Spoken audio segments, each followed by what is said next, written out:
Two houses, both alike in dignity, in a small western town where we lay our scene. I'm glad you made that joke and got it out the way.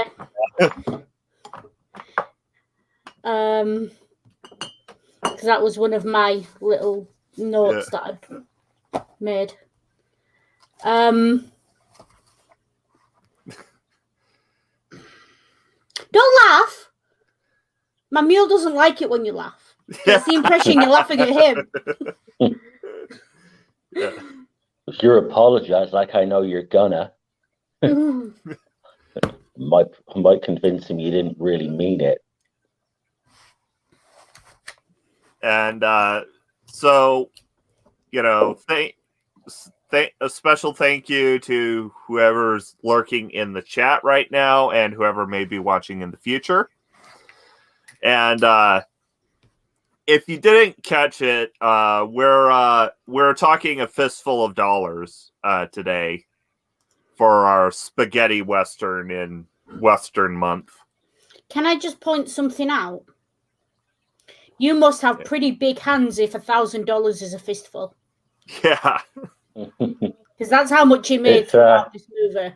There's a reason Clint Eastwood was cast in this and not Donald Trump. Yeah, okay, this is valid.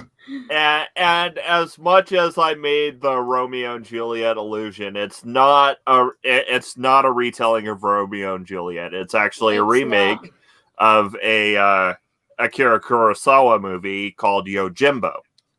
And who I believe threatened Sergio Leone with a lawsuit over this movie. Oh yeah, there was. Listen, can I?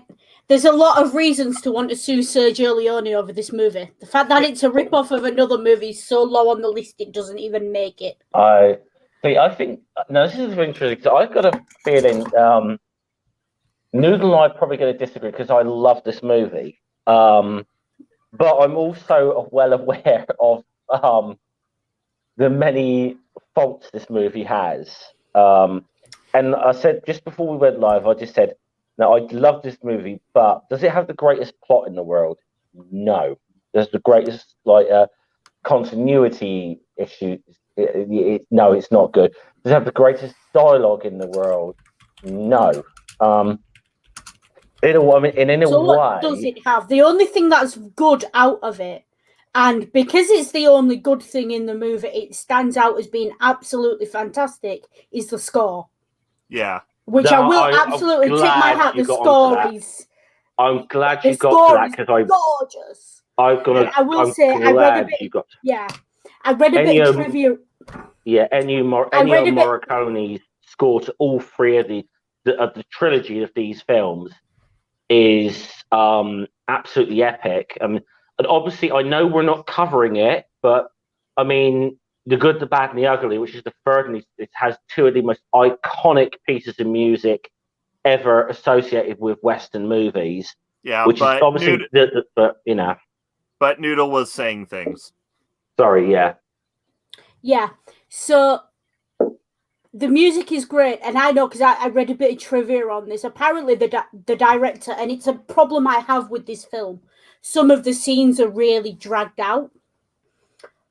They're dragged out because the director liked the music so much he wanted to play it out to the ending. The problem with that is the scene doesn't... Like, there are certain scenes where you can skip like 20, 30 seconds of the scene that's only 2 minutes long and not miss anything. Except the music.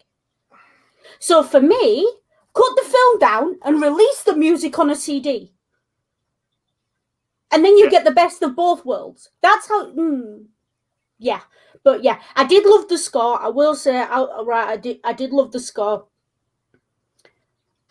For me, this film, I like my stuff to be character-driven. Yeah. This film it's trying to be character-driven. I can see where it's going. It's trying to say these people, but because you can tell it was filmed to be a silent film, I kept half expecting sort of black screens to pop up with white writing telling me what they were saying. And honestly, I think that would have made it a better film. Because some of the scenes where the conversations go on, they're not necessary. And some of the scenes where you really would like to have a proper conversation, there's nothing. Yeah. And it's just... Yeah. The film is quite clearly straddling two worlds, which it's a spaghetti western, clues in the name. But it's not just straddling that sort of European American thing. It's also straddling... It's trying to straddle the era between silent and sound. And the problem is, this film was made in the mid-60s. Yeah. There's, especially if you're releasing into an American audience at this time, there is no excuse not to have sound.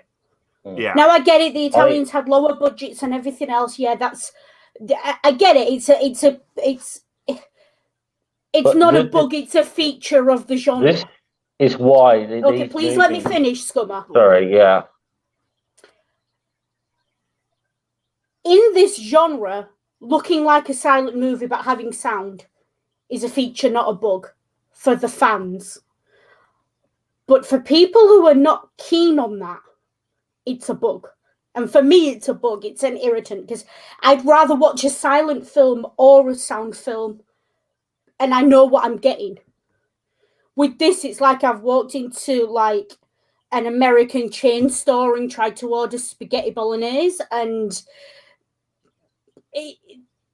it's never going to be as good as it is in Europe. I've ordered a silent film and I've got a little bit of speech, but not enough to make it a real speaky. But it just feels like they were trying to cover too much ground with this film. Now, I appreciate it's the start of a trilogy, so I imagine a lot of those issues will be resolved further on in the trilogy. But for me, as a standalone, this film, it's not a film I'm going to go back and watch again out of choice. Yeah. And I have actually seen bits of it before. But it's overall, my overarching come away from this film is I'm glad I rented it. Yeah. Because I'm not going to watch it again, so there was no point in buying it. And that's a really downer to start on, but that was the point I was making. And yeah, I can forgive, as I was saying before the stream, I can forgive errors in continuity. You know, that forgiving errors in continuity in a spaghetti western or errors in historical accuracy in a spaghetti western is like forgiving an Alfa Romeo because it won't start on a cold morning. Yeah. You kind of have to if you're going to have one. You know, and it's like the Italians are known for it. They want anything they make has to have heart and soul, and it doesn't really matter if it works on a technical level or not. Yeah. Beauty and everything else comes first, which great. That's the Italian way, but that's also why the Italian bureaucracy is the laughing stock of the planet. Yeah. And it shows in this film that it's done it. It's a very Italian. Is this film? Yeah. Now, and I say that with all affection. I do love Italy and Italian culture, but wow, yeah. Of course, I completely understand why Kurosawa would sue Sergio Leone, because this is the second of his flicks in a decade that had been straight up stolen and turned into a Western. Has it occurred to the guy that maybe he should have been making Westerns from the start? Yeah. Well, yeah, see what he was, see what Kurosawa was doing was making samurai flicks in Japan, and then Western film, American and European filmmakers were like, hey, this would make a bomb ass Western, and then they just steal the story and steal the plot and swap out the katanas for 6-shooters. Well, duh, because the archetypal cowboy is the American answer to the samurai. He's the rugged, individualistic mercenary with a heart of gold. That's am I describing a cowboy or a samurai there? Yeah. Roll the dice. To me, you're describing a cowboy more than a samurai, I'd say, but but I'm also describing a historical samurai who's actually so am I. You know, he's a mercenary and he's not necessarily, you know, there's a lot of misunderstanding in the West of what a samurai is. But there is, but it also, samurais weren't just necessarily mercenaries that just, I mean, it was a big thing. It's more like, it's similar to, like, should we say, like ancient knights in Europe or whatever that were, that swore oaths of loyalty to lords and stuff. Is closer, I'd say, with a samurai. But I get where you're coming from, Noodle. I get where you're coming from, but it's just for those of you who are interested, the other film I'm referring to is 1960's The Magnificent Seven, which is based off Kurosawa's The Seven Samurai. Yeah. Yeah. Isn't that another Clint? No, that's no. Yul Brynner and Steve McQueen. Yeah. And Steve McQueen. Oh yeah, duh. I mean this. I mean, see, I'm gonna say, because I've heard the criticism. Now, I accept a lot of the criticisms of this movie, but I also happen to really like it. I appreciate. Just out of interest, what car do you drive? I don't drive. What car would you drive? I'd have a motorcycle license, and to be honest with you, I would have a Japanese bike if I was going to have anything, because they're the most reliable. I was going to say, if you tell me you want a Vespa or a Lambretta, I'm going to say, well. that explains it all, but no. Or a Ducati, yeah. Or a Ducati, yeah. So stick with your Suzuki or your Kawasaki. Yeah. But I think this movie is important in. I mean, it's weird in a way that, despite all this flaws, in a way, this is something that kind of rejuvenated the Western genre, and this is very different from your classical Western film, just in the way, and a lot of it does, I think, have a lot to do with the way this is presented, the way this is filmed, the musical score, and even though we know, as we've pointed out, the dialogue, the storytelling is poor, but in a way, I feel this in a way it helps is what gives it its charm and makes it different from other Westerns of that era. Can I just say something about the characterization? Clint Eastwood's scowl carries the characterization in this movie. Clint Eastwood's scowl and the barman carry this movie. I gotta say so now, because I was gonna get on. The barman well carries it. I was going to get on to Clint, actually, Noodle. It's a good segue there, because I was going to go to Clint. I mean, people who don't know, this is Clint Eastwood's first starring role in a feature film. I mean, he'd been in films or whatever, and he probably was most famous at this time for playing a supporting role in a TV show called Rawhide, where again he played a cowboy. He played a cowboy, but the cowboy he played, Rowdy Yates, was a little bit. Yeah, he was a little bit of a hothead, but he was your sort of standard little charming, clean-cut hero cowboy with the white hat kind of thing. Prince Charming. Yeah, he was a bit like that. And ironically, around about the time of this, Clint got moved into the starring role in Rawhide, because the main guy actor left, and the show tanked with Clint in the. And Clint got this role after about a dozen actors had turned this movie down. Yeah, James Coburn turned it down. Charles Bronson, Henry Fonda. Henry Fonda was there was a load of. There's literally, if you read, because I quickly Googled it, if you read the trivia, let me just have a look. I've got it here. They had Henry Fonda, then it was offered to James Coburn, who was too expensive. Bronson turned it down after describing it as, quote, the worst script I've ever seen. Yes. Richard Harrison declined the role, but pointed Leone in the direction of Rawhide. Leone then offered it to Eric Fleming, who turned it down and suggested Eastwood for the part. So this part went through 5 different people before it got to him. I think you're right. I think you read the same thing I read actually on this, but yeah, and there is a great quote by Leone himself about Clint's facial expression. Clint had 2 fake expressions in this whole movie: hat on and hat off. Hat on, hat off. Yeah.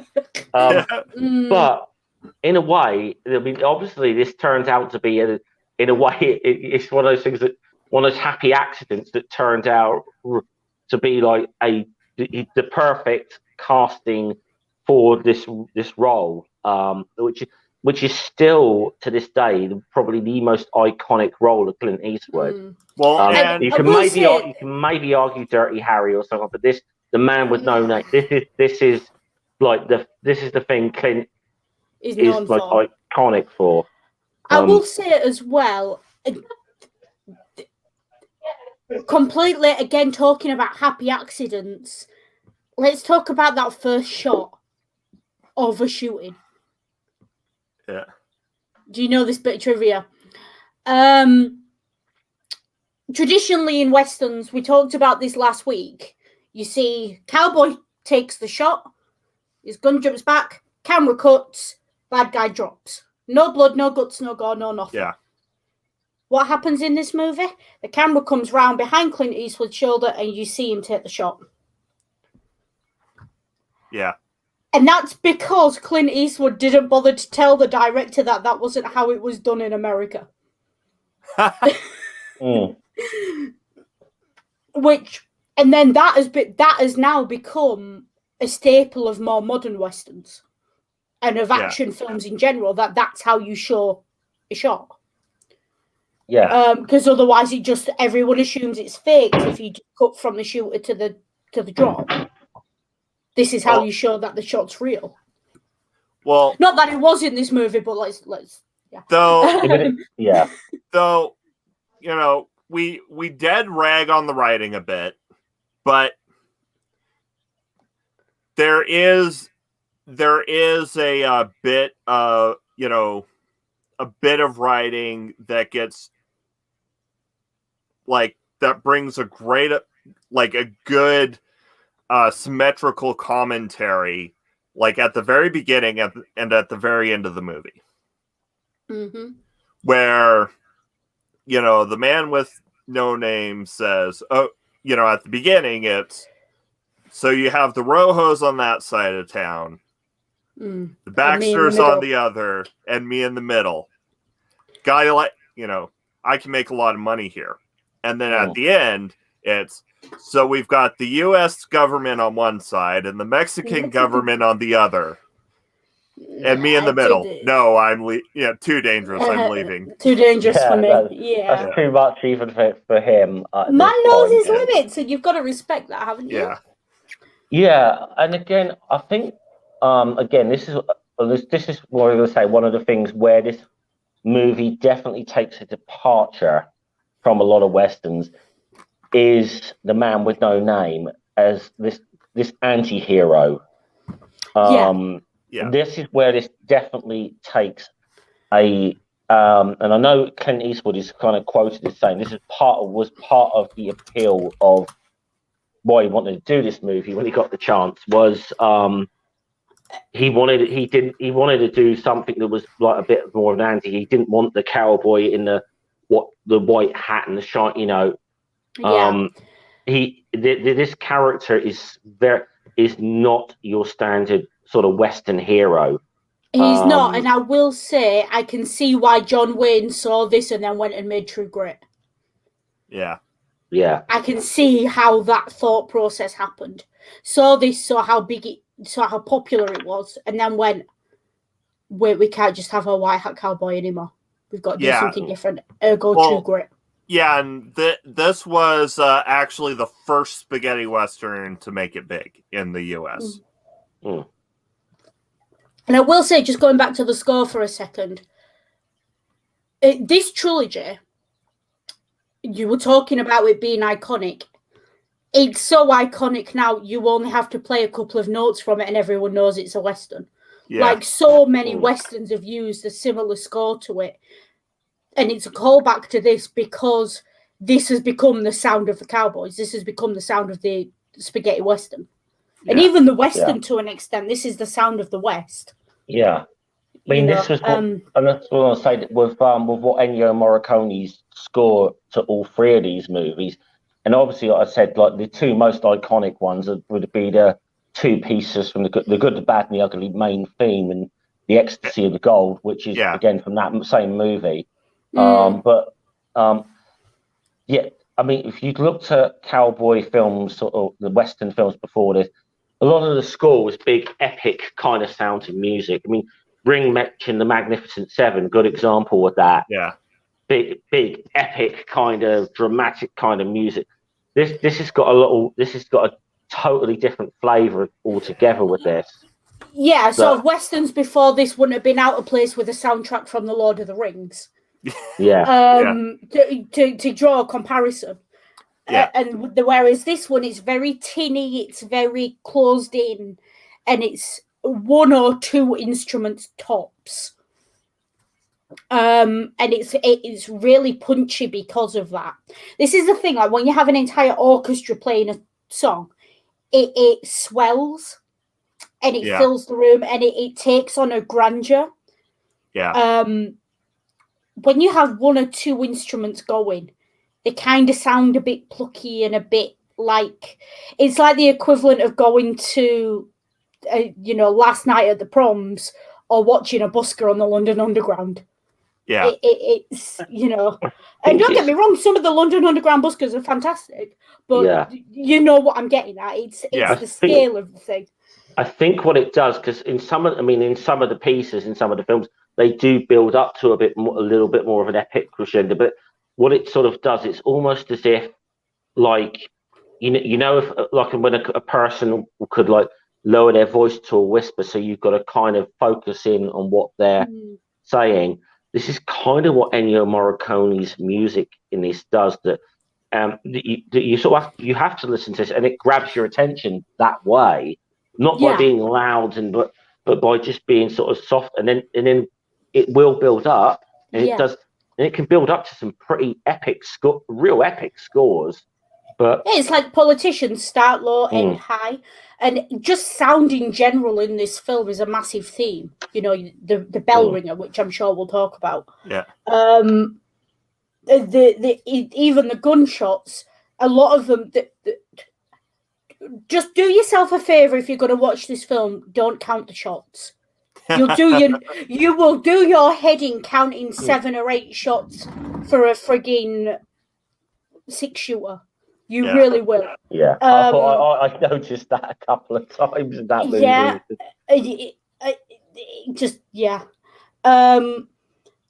and again, there's the big gun, little gun joke going on. Yeah. And the lampooning of that. To be fair, though, even the man with no name couldn't really count this because he had to say, I meant 4 coffins. Yeah, I meant 4 coffins. Yeah. So even that, I think it's a slight nod wink to the audience. But very much Hollywood ammo. It might be an Italian film, but it's Hollywood ammo. Yeah. For me, I think what kept me interested in this, for me, this film should have ended when he handed the family the money and they walked away. This film was half an hour too long. And he should have just got on his horse and walked away. Because the final big finale of burning houses and explosions and shit. Listen, just because you've done it there, this film, I am placing sole responsibility for every big explosive finale in a superhero movie solely on the shoulders of this film. Now, that is not a compliment. Noodle, you and I are I am going to have to hardly disagree with that.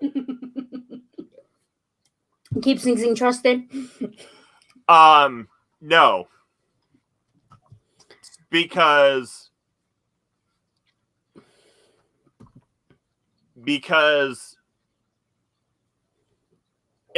while it is, the women's story, well, it's not the women's story, it's the town's story. It's the story of a town, caught between an unstoppable force and an immovable object. Yeah. And while you say, it should have ended with, the man with no name giving the money to the, and seeing them across the border, that would have left the rest of the story untold. Yeah, but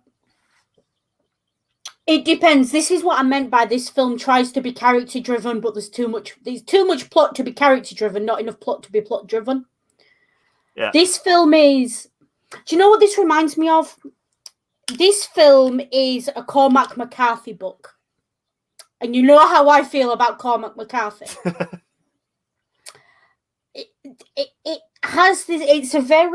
It's a turn of the century novel that doesn't really tell a story. It's more a slice of life. And it just so happens to have,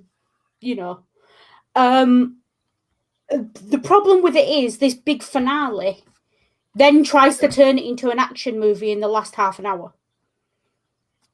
And for me, especially as well, we were talking about the score and how the score is very small and makes you lean in. Yeah. You lean in and then the screen goes at you. And it's not pleasant. You go from small 1-on-4, 1-on-5 max shootouts to big explosions, fires, and a woman being shot in cold blood. And the whole thing is just very... For me, it doesn't fit the way the movie felt up until that point. And it kind of is one of those things, how everyone was complaining about Game of Thrones and said, don't change the ending just because people have guessed it. If people guess the ending, that's a good thing. It means you've written it properly. Where the fuck did this ending come from? That's...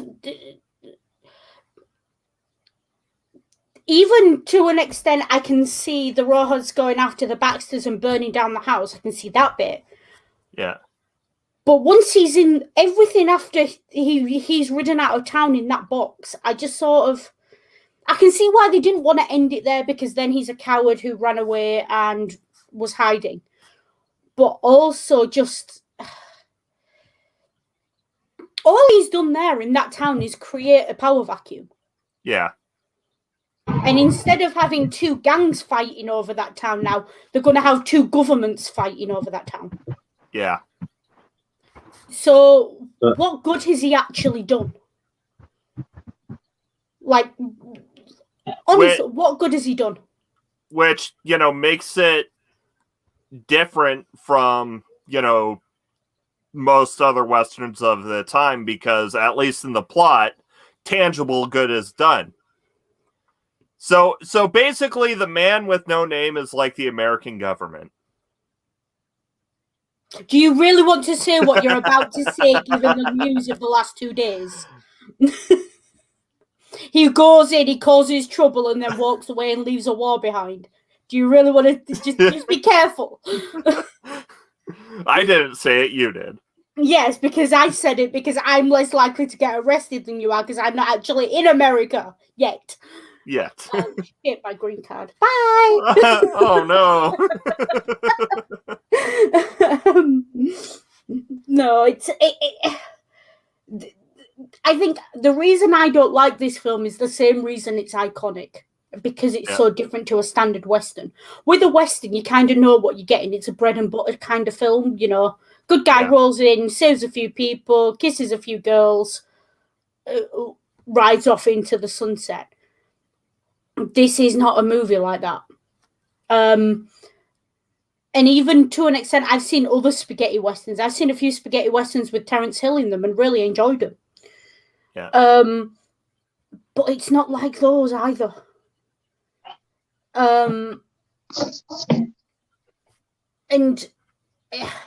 I think for me, I'm quite surprised American audiences liked this film, because there's a lot of things in this film that I would not have thought an American audience would have put up with. I really wouldn't. It's very rare, even in modern times, to see a bloke just smacking down a woman randomly. It's quite, them shooting the widow, the recently widowed. Yeah. There's certain things in it that are uncomfortable. And I'm very surprised an American audience actually bought into that. And bought into the character. This movie was definitely a lot darker than westerns at the time. And I think, reading it was pretty much panned by critics initially. And I think it did take, the popularity of it, I think, did take a little while to really catch on. From my understanding, it was released a lot later in the United States because of what we're talking about, the whole dubbing issues and stuff. Yeah. Because it was its European release initially. And, it was one of those things that I think it may have been a sort of a cult thing that just grew and grew into being something that turned out to be a very iconic movie. I think the thing was, like you said about where the movie ends, where you felt it should have ended. I'm kind of with Rig on this one to a degree. Now I get at the end, yeah. What is he really? There's nothing really good has come. But in a certain way, it is sort of following the standard Western. You've got to have that big gunfight in the street at the end, sort of thing. In a certain way, it is following a kind of classic Western kind of thing. You've got to have that big reckoning with the bad guys at the end. It is, but most westerns you find have a backstory, have even enough of a plot, which I don't think this film does. Has enough of the plot where you can see a positive coming out of it.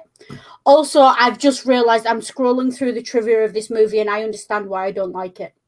Yeah. I can sum why I don't like it up in one sentence. Why? This is one of Quentin Tarantino's favorite movies. You watched this afternoon and you did not think for a moment that Tarantino was influenced by this. To be fair, I wasn't thinking about Tarantino. Yeah.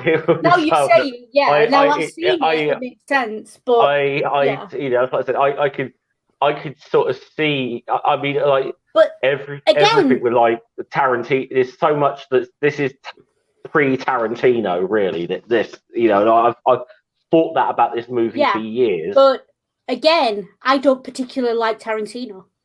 Yeah. So maybe that's why I don't like this film, because you can see the influence on Tarantino. And now I see it. Yeah, it's clicking into place. Maybe that's why I don't like it, because I'm not particularly keen on Tarantino movies either. I think that they're overdone and they lack in real character, and they're utterly, aside from a couple of them, a couple of notable exceptions, I really don't rate Tarantino movies. Yeah. So for me, ironically, one notable none of this is a surprise. Yeah. Ironically, one notable exception, which I thought was a great Tarantino movie, was his Western Django Unchained. I loved that movie. I didn't even bother watching it. I saw that Tarantino made it, and I didn't even bother watching it. I'll be honest, I saw the reviews of it, I saw the trailer, I saw that it was Tarantino, and I thought, no. I'm not going to sit through 2.5 hours or whatever it is of gore and Tarantino getting off to people suffering and misery. Because that's what I think of Tarantino's movies, and yeah. and just reveling in violence and gore, which is not for me is in cinema. Let's just put it this way: there is I don't mind a bit of violence and stuff. I mean, there are limits. I can't stand something like the Saw movies, which are fucking torture porn. You know, I can't stand stuff like that. But see, for me, the only I don't even think it was Tarantino. Thinking about it, it might have been.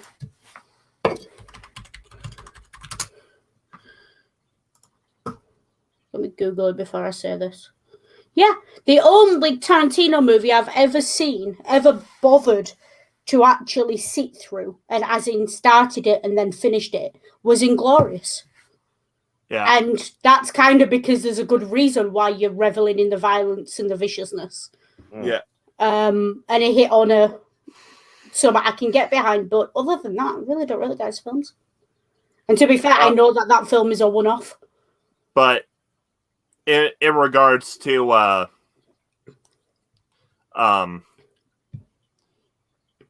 Fistful of Dollars, another reason why it's not like the good guy wins or there's a good ending is because really there's no good guys. Because both the Rojos and the Baxters are up to shady illegal shit. And the man with no name's just playing them off each other. Yeah. And the thing is, there is no reason whatsoever for the Rojos and the Baxters to be battling. One of them deals in goods, the other one deals in liquor.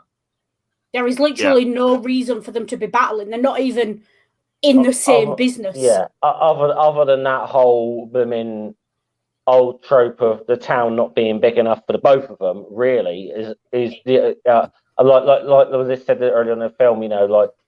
He says every town's got to have a boss. Well, this town's got two bosses, which is and yet it's like he walks into this town and it's like the entire any kind of social sort of order or society is broken down because of this feud in this town, and say, look, you're but the only way you're going to make money around here is by killing some people, Yeah. So that's kind of. Here's an interesting thought. I like rings at a half face. I like to wave it as it passes me by. Go on. Okay, so the town is obviously a microcosm of the interests of two nations on a border region. Because you have the Baxters representing the U.S. and then the Rojos representing Mexico. Now,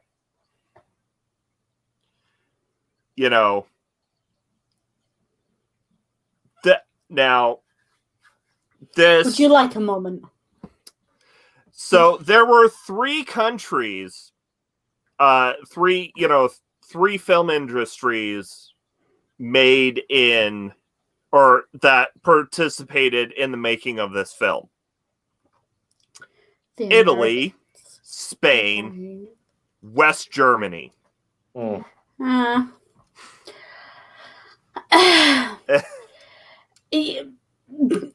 mean, yes, I see what you're getting at. Yeah. Do I think for a second they're trying to make this into a Cold War microcosm? No, I don't. Because if they were, there'd be a lot less shooting and a lot more red telephones. Yeah. And there'd only be one shootout that really wasn't a shootout because at the last moment everything stopped and everyone went home. Yeah. Well. Well, to be fair, this is made even pre-Cuban Missile Crisis. Yeah, exactly. But even still, it's more a story of what happens when normal people are caught between two big powers that only look after themselves. I think you'll find this was made just after the Cuban Missile Crisis. Oh, okay. This was released in '64, so yeah. 62. So it would have been filmed. Would have been made as it was happening. Yeah. I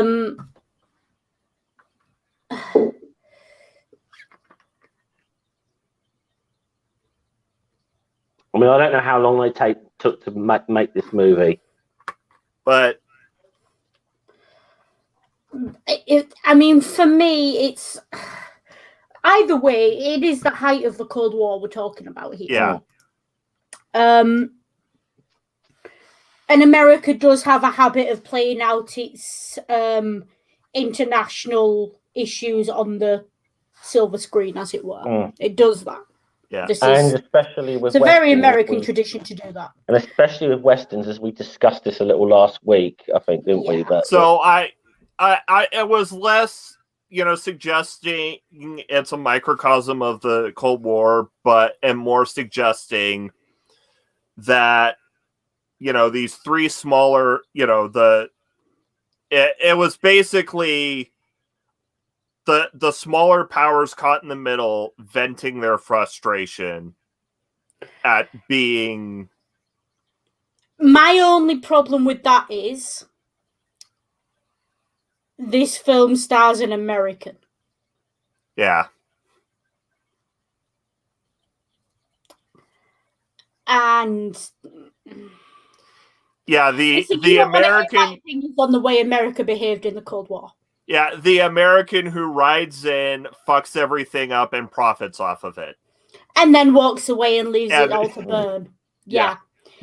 I see what you're getting at. I see exactly what you're getting at. And I'm glad you said that because, again, I like to weigh the opportunities to lose my green card as they pass me by. Yeah. But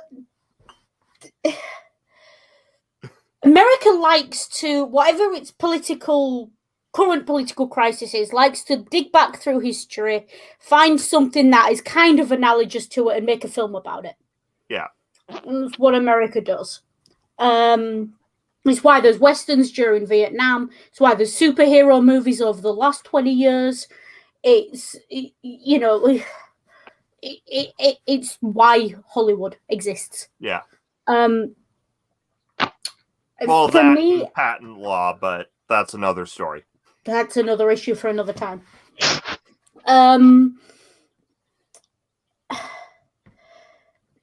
There's a danger of reading too much into this film. Yeah. Because first and foremost, it's a shoot 'em up. It's spaghetti western with explosions and guns. And it's a boy's story. And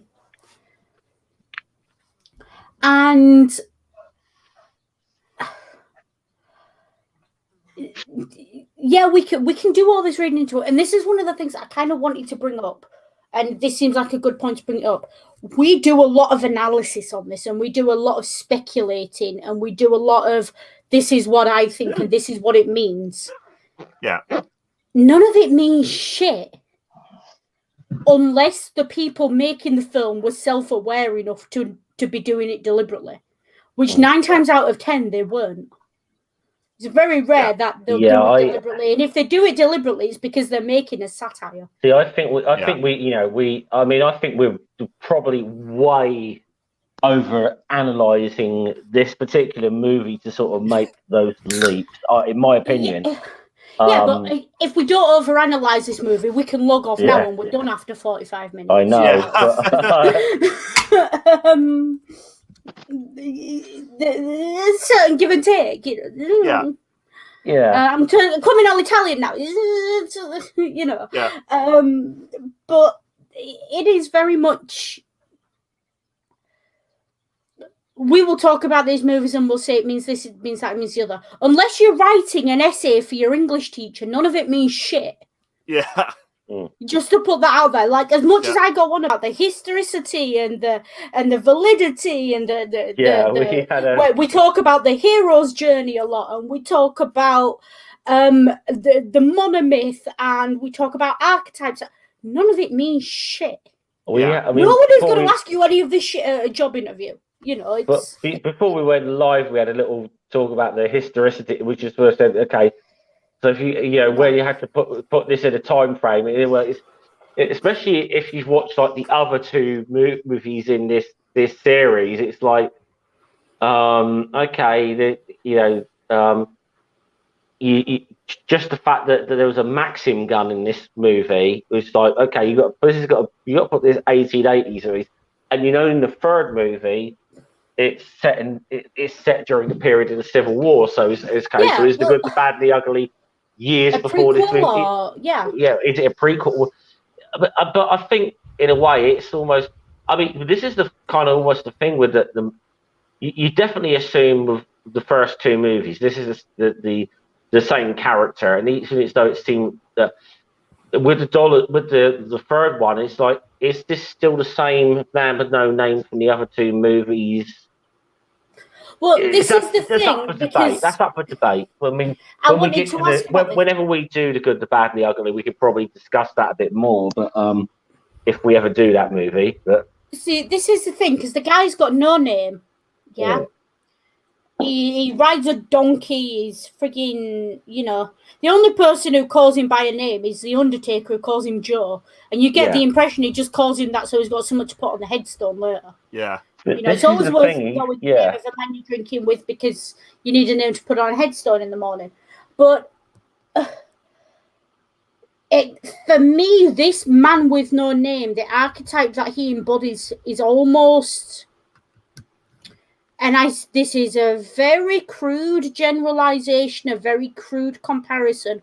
But what I'm getting at is the lack of actual humanity in the character, an actual human, a human touch in the character. He's almost James Bond in cowboy boots.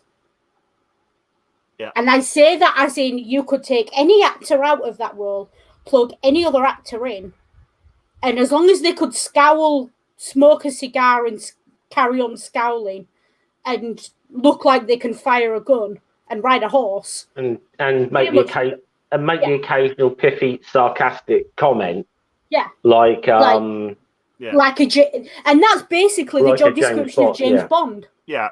Can you ride? Can you drive? Can you shoot? Can you scowl? And can you be sarcastic? But still, you could probably put any actor in this role. But then again, I am going to say, I don't know if you get many actors who do it as well as Clint Eastwood did it. Which says a lot, I think. Yeah, but that's the same with James Bond, isn't it? Certain actors do it better than others, even though it's a very basic role. Yeah, I mean, but that's what I'm getting at. That's the point I'm making. Well, I mean, to the point where they've actually somewhat had to change the character of James Bond with certain actors or whatever a bit, because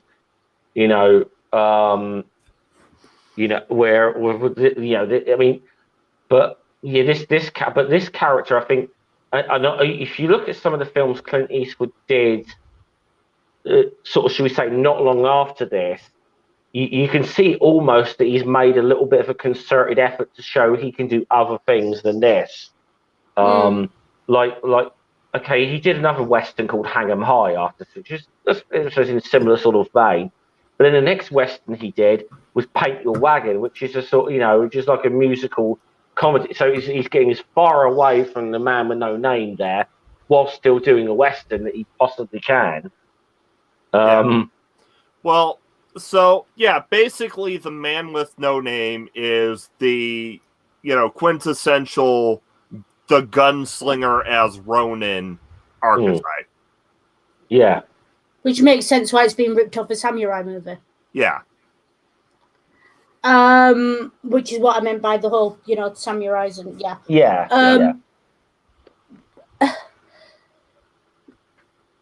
The thing is, there's not a lot to say about this movie. This movie knows the tropes of the Western. It does know them, and then proceeds to break them. But it breaks them in very specific ways. So traditionally in Westerns, women are not in the middle of the firefights. Yeah. Women are not... The closest you'll see to violence in most Westerns is a woman being picked up and flung over a man's shoulder and carried out the room. Yeah. Or you'll hear a sort of struggling against a wall and being pushed into a bedroom. And it's very glossed over. It's very whitewashed. this film, there's one thing this film doesn't do, and that's shy away from the violence. No, absolutely not. I'm sorry, I just had to highlight this. Yeah, this is valid. The Clint it is very much, Perfect. you kind of... Yeah. This film feels like an educational piece for American diplomats.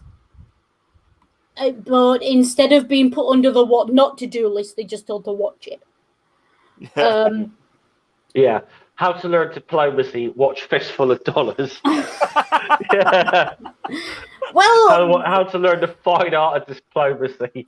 Well, the fine art of diplomacy is telling someone to go to hell in such a way they'd look forward to the journey, isn't it? Yeah. But what he does here is very clever. And again, the intelligent gunslinger. Yeah. He's not just another hired hand. And the line in the movie of a man with that kind of face, he's got to be intelligent, otherwise he wouldn't be doing this job.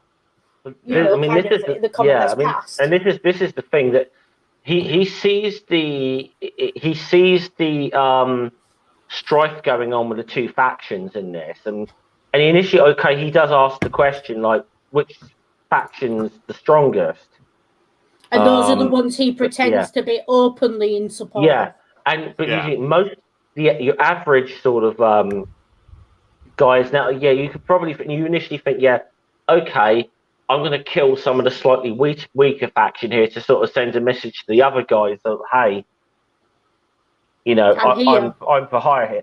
But he's also playing a bit of a long con on them as well. That he realizes that he's actually a little bit Machiavellian, really, in a way. The way he's playing the two factions off against one another, where he could have just, but perhaps stayed with the Roses and just worked for them and like took a bit of money, because he does that whole thing where he hands the money back, sort of saying, I don't like to take money I don't feel I've earned.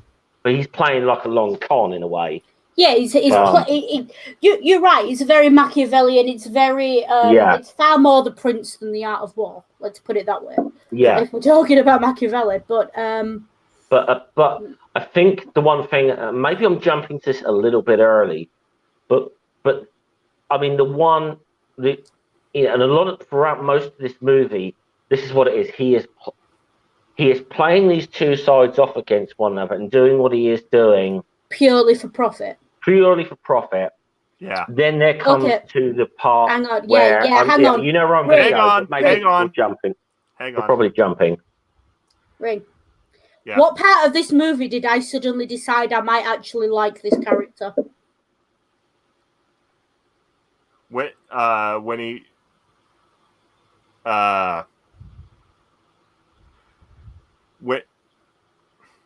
you didn't say. Yeah, because you should know. Because the scum is about to mention it. The moment he says, because I saw this situation before and there was no one there to help. For me, that's the moment this character becomes a human being. Yeah. Yeah. And it's about the only time it's the only time in the whole movie where it's like, you kind of like, okay, he's a good guy. That's the only time in this whole movie you kind of think that. And it's like, he's done that. He has saved her and the family and got them away. And not only has he not gained money out of it, he has given them money to go and say, hey, this is enough for you to get away and set up somewhere else. It was just purely done, obviously, for whatever, he alludes to something in the past, which we don't know, but it's the one time where he has done something because it was the right thing to do. Here's the question, though. Did he really do that for that reason? Because that depends on what you think the reason is. Did he do this out of generosity and seeing that, he had seen someone else in that situation and he, but now he can help? Or did he do this because he knew that this would be the tipping point that would get the Rojos to self-destruct and take out the Baxters with them. Why not both? Why could that family not have just been the convenient straw that broke the camel's back that he needed? And therefore he does a good thing in the process of whatever else he's doing. Yeah, because... Just because he does the good thing doesn't mean it doesn't feed into a wider plot.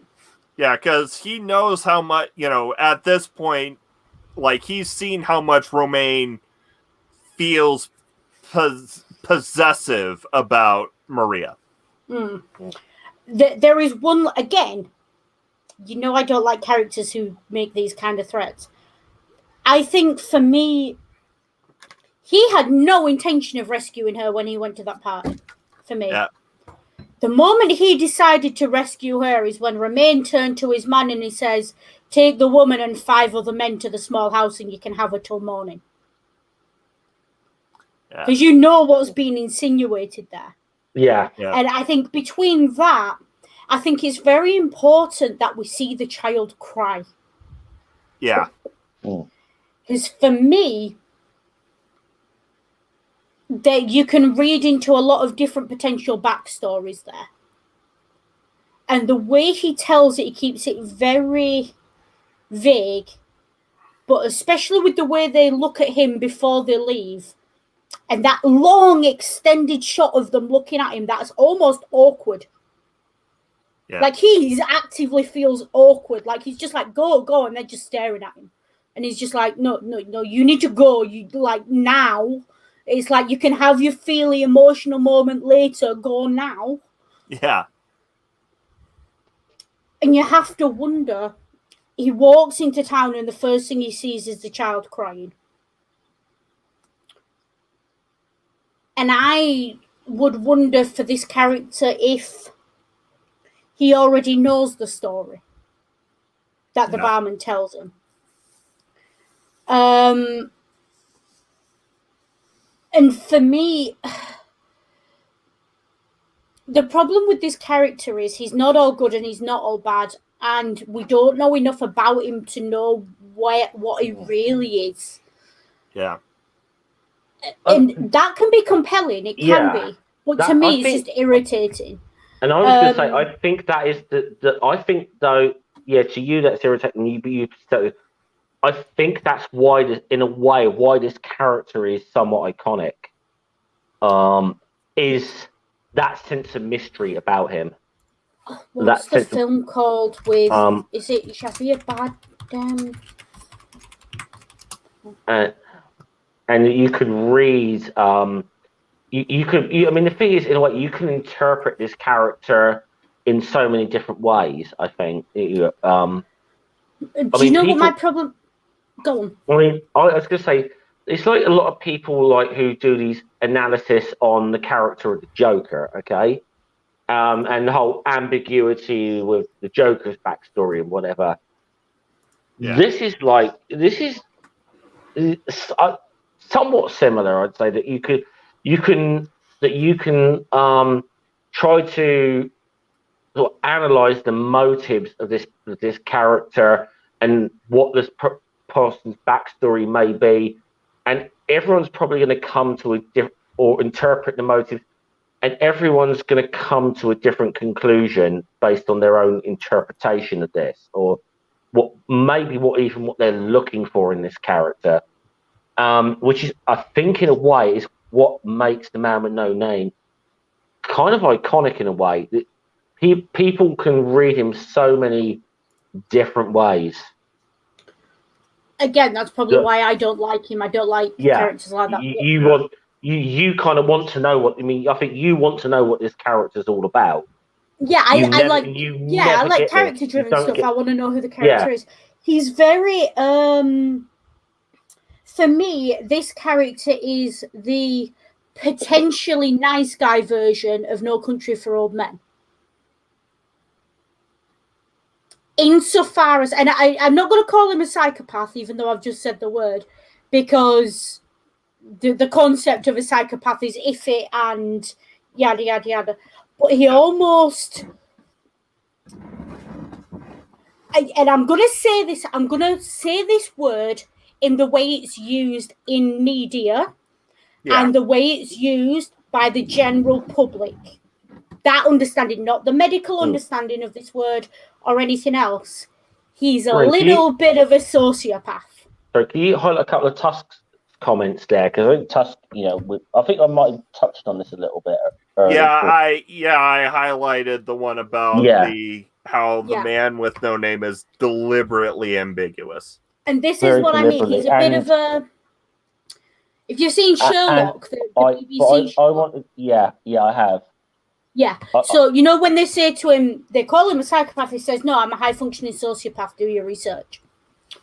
Yeah. And basically, that's his excuse for being an asshole, for knowing more than everyone else, and for being not a good person all the time. That, to me, is what this character is... He's a very complex character for a Western. He is. But he's very ambiguous as well. And I don't like ambiguity in my... not when... Listen, if I'm sitting down to a plate of sausage and mash, I want sausage and mash. And when I'm sitting down to a Western, I want a Western. And I don't expect ambiguity in my protagonist when I'm watching a Western. It's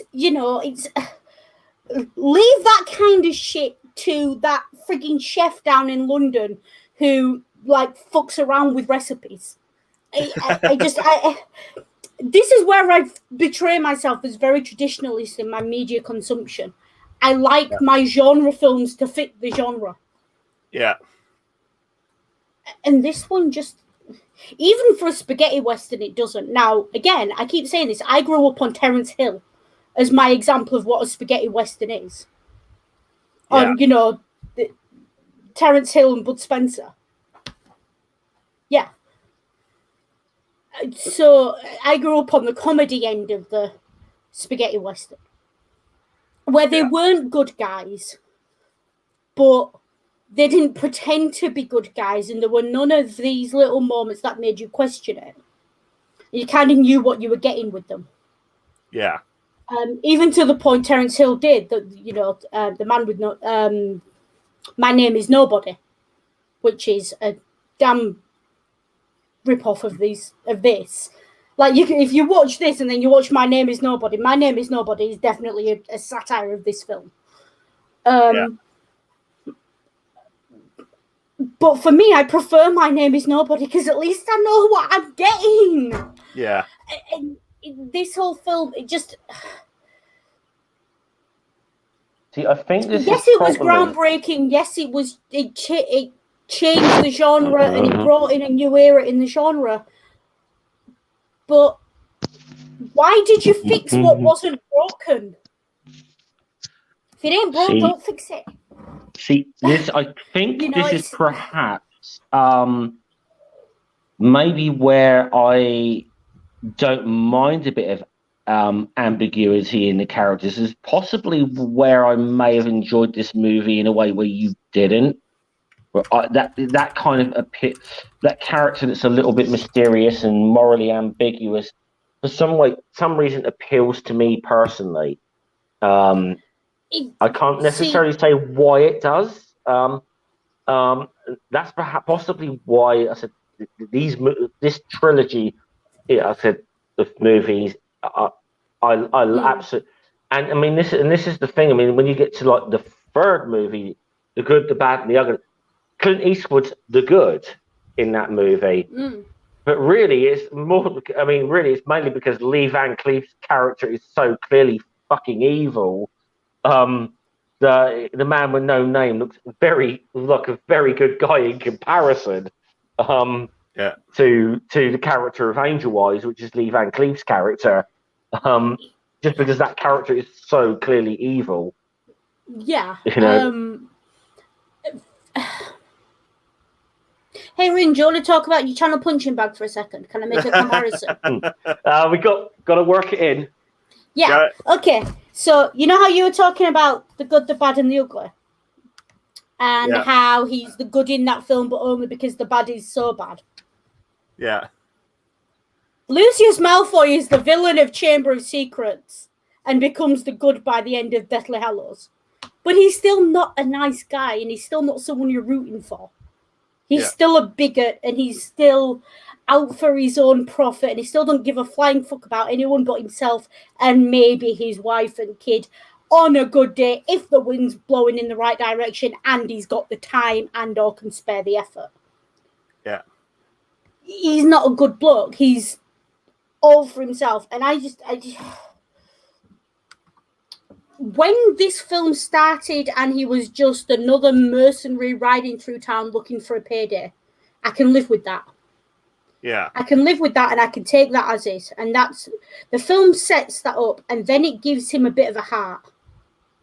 And I think that's why I said the film should have ended when he saw that family off, because everything he does from the moment, well, even before then, everything he does from seeing that family off onwards, he does because that's something you would expect of a good person. Well, but this movie has spent 2 hours telling me that he's not a good person. Well, so after that, you know, he goes back, he then gets tortured and, you know, goes to hide in the mine, and then his bartender friend gets captured. Exactly. And he goes to rescue his bartender friend. Yeah. Now, it just doesn't feel honest to the character for me, because for the first 2 hours of this film, the character doesn't give a damn. He's in it for the highest bidder, and he's basically just looking for some cash, and he's playing them off because he sees a profit in it. Yeah. By the end of this film, they're almost I don't want to say found family, but because they're not that close, but they're a gang of rascals. Him, the bartender, and the undertaker. Yeah. And it feels disingenuous to think that this guy cares about other people, because I've spent 2 hours being told he doesn't. And that, for me, is why this film, it's just jarring. There's no continuity. We talk about there not being any continuity in the film, which we can forgive because they're Italian, but there's no continuity in the character. And yes, that might be deliberate. But again, it's the Game of Thrones syndrome. You know, if it's going to be wrong, if people have guessed the ending, you don't change the ending just for shock value. And that kind of feels like what they did. Actually, so, like, we know he was already working on his, you know, bulletproof vest gambit when he found out that the bartender had been captured. So I'm wondering if he was, like, already planning on going back and just getting back at them for torturing him. See, yes, but also there is the hint. Earlier in the film, you see him look in the barrel and find the bags of gold, yeah? Yeah. That's what he's going back for, before the bartender thing. But then we get this entire extended scene where the gold is not the priority, the bartender is. And that, to me, is what's false about this character. Do I believe for a second that this guy gives a flying fuck about the bartender or the undertaker? No. So why is the film trying to tell me he does? Yeah. You know, you can create an ambiguous character without lying to your audience or treating your audience like idiots. And I kind of feel like this is the latter. I feel like I'm being expected to accept that this character is ambiguous, when in fact they've just cobbled together a story and they've utterly failed to give him enough of a backstory for me to believe in this change of priorities. Now, and that's poor writing. That is poor writing. If they'd have given him more of a backstory, or given him, to be honest, more lines, just in general. I can't say this for certain because I haven't actually seen Yojimbo, which I probably should have if, you know. But I wonder if this disconnect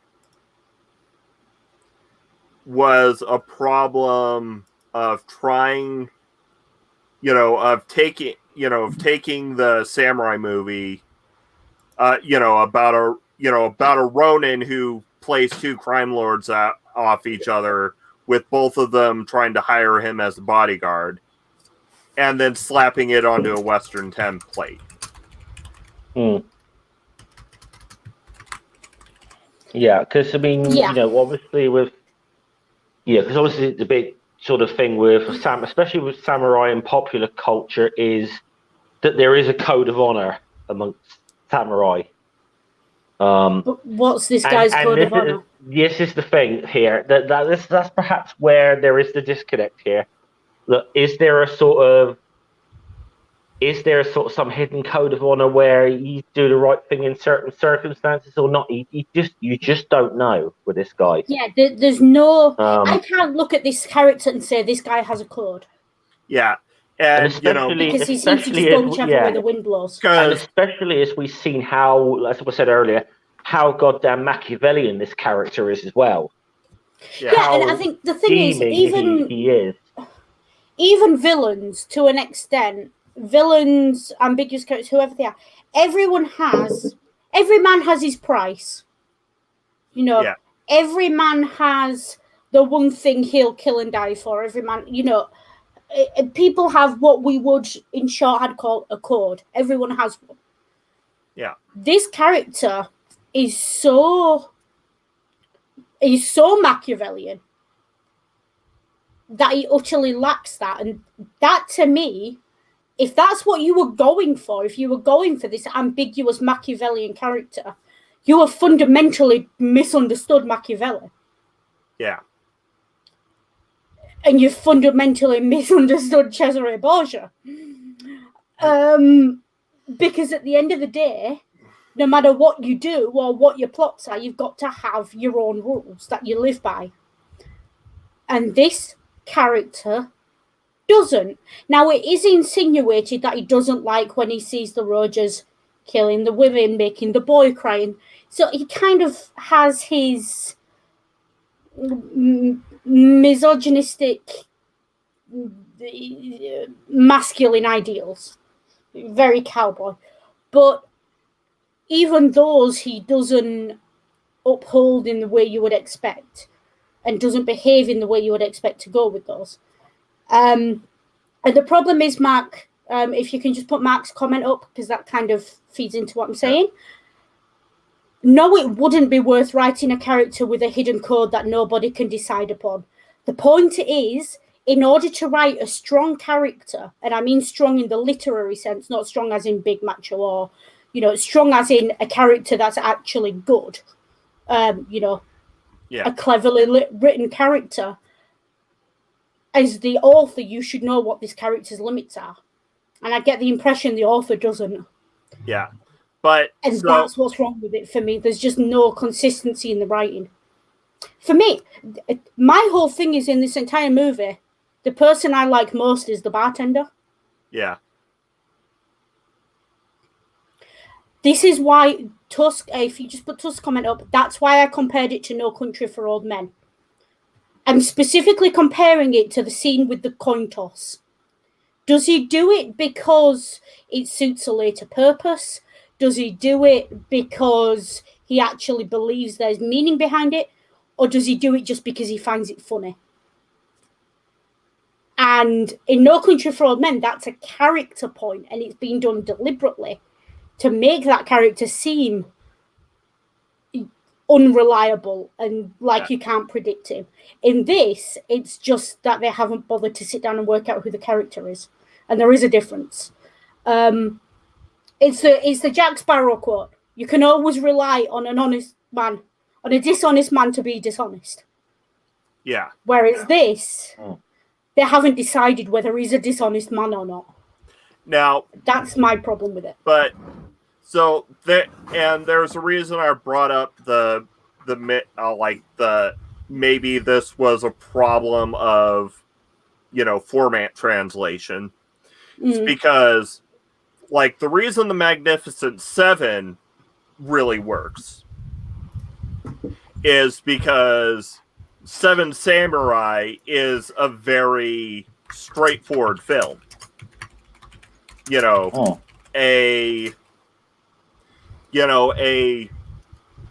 an impoverished village beset by bandits hires, seven Ronin to protect them, and they teach them to defend themselves, and then die in a glorious last stand. And Magnificent Seven, translates that very well, while adding a few scenes to to make it more Western, basically. Yeah. Give the leads their own character moments, etc. But yeah, because for me, I haven't seen that film either, so I'm going off what you're saying. To me, it sounds like that character assumes a certain level of prior knowledge on the part of the audience about that character. So if you see a Ronin in a Japanese film, you assume that this is a man with honor. This is a man who's a bodyguard. This is a man who's done this, that, and the other.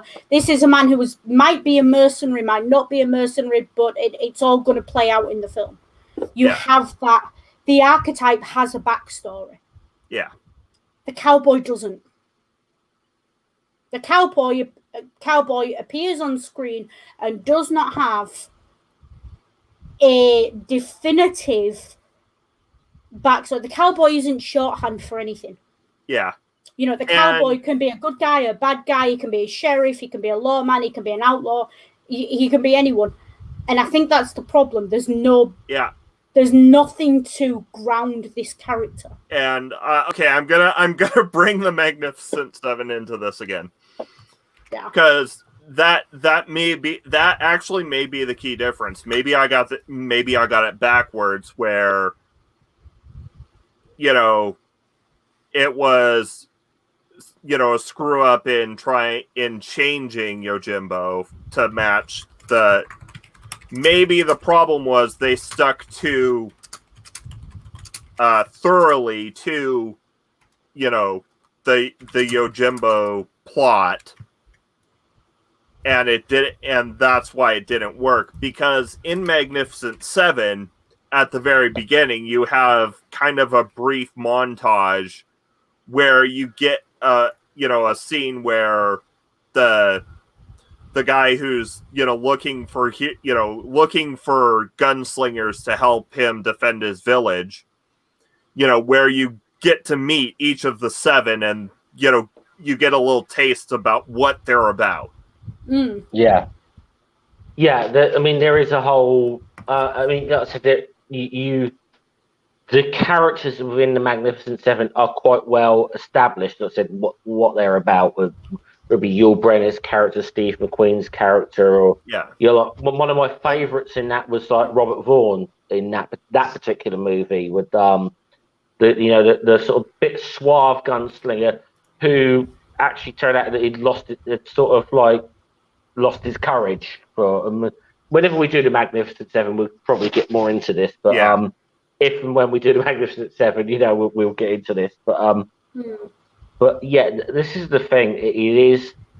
I said I get your frustrations with The Man with No Name, but I think the reasons you don't like it is the same reason I personally do like this character, and maybe because I'm more drawn to maybe for whatever reason I'm drawn to those kind of ambiguous characters that are they're a bit of a mystery, and you can interpret it whatever way. Those characters sort of appeal to me personally. Yeah, listen, they generally do to me, but that's when they're grounded. To me, this one doesn't feel grounded. No. I'm all for the character who you don't know whose side he's on till the end. You saw the way I was lyrical over Jack Sparrow. Yeah. But that's because that character was grounded and there were certain behaviours you could always expect of that character. Yeah. This one isn't. And maybe, again, because it's the start of the trilogy, and I have already said it once on this stream, the reason I dislike this film is probably the reason it resonated so well with so many people. Yeah. It's just not my kind of film, and that's fair enough. There's no accounting for taste, good or bad. And even I've said at the start of this stream, is this the best written Western ever? No. It's got the best dialogue. Yeah, there's a lot of flaws with the storytelling in this movie, and I mean, I do think they get better. And I mean, I will stand by the fact that, especially The Good, the Bad, and the Ugly is a fucking masterpiece. I will stand by that. Do you know what I'm going to say about this film? And it's going to seem kind of self-contradictory until I explain myself, so please allow me to. Okay. This film would have made a better book. And the reason I say that is because in a book, you can get into the characters' heads and you can explore the motivations and you can explore any backstories or anything else as part of the overarching plot. Because of the limitations of screen, because I can see the character and know what he's thinking and know what memories are going on behind his eyes and know who he is and where he's come from, and because he's just appeared out of the blue, I don't have... And the thing is, I am one of those people who was a reader long before I was a movie watcher. But I love books far more than movies, and books are always going to be my first love. And I'm always going to approach a film and my reception of a film in a very similar way to my reception of a book. Now, they are two entirely different mediums, which is why I like films that have a bit of, something you can get your teeth into plot-wise and character-wise, which this just doesn't have. And again, I said, the bartender, by far in this film, is the person who talks the most. Yeah. By far. For me, he's the only person who talks enough. Because he's the only person who's actually a human to me. Like, The Undertaker is the comic relief character for me. Yeah. The Undertaker is the comic relief. Clint Eastwood is a cardboard cutout of a silhouette who... even like the trademark, the trademark scowl and the cigars, and okay. The Rojos are the very stereotypical bad guys, and I am going to shy away from talking about the racial implications of that because I'm not Mexican. Yeah. But it's there.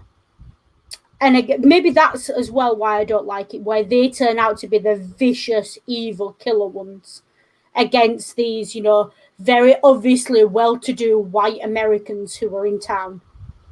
Okay. The demon drink and all that jazz. I was gonna have to mention the fact that, of course, it's the vicious ones that are peddling intoxicants. Yeah, the demon drink. Yeah, and for me, there's not enough good in this film to recover it from those things. And there's a reason I've not mentioned those things yet. And it's because, frankly, look, we know that there are films that were able to be progressive in the era in the 60s. We talked about that last week. Yeah. We also know that, by and large, those were the exception, not the rule.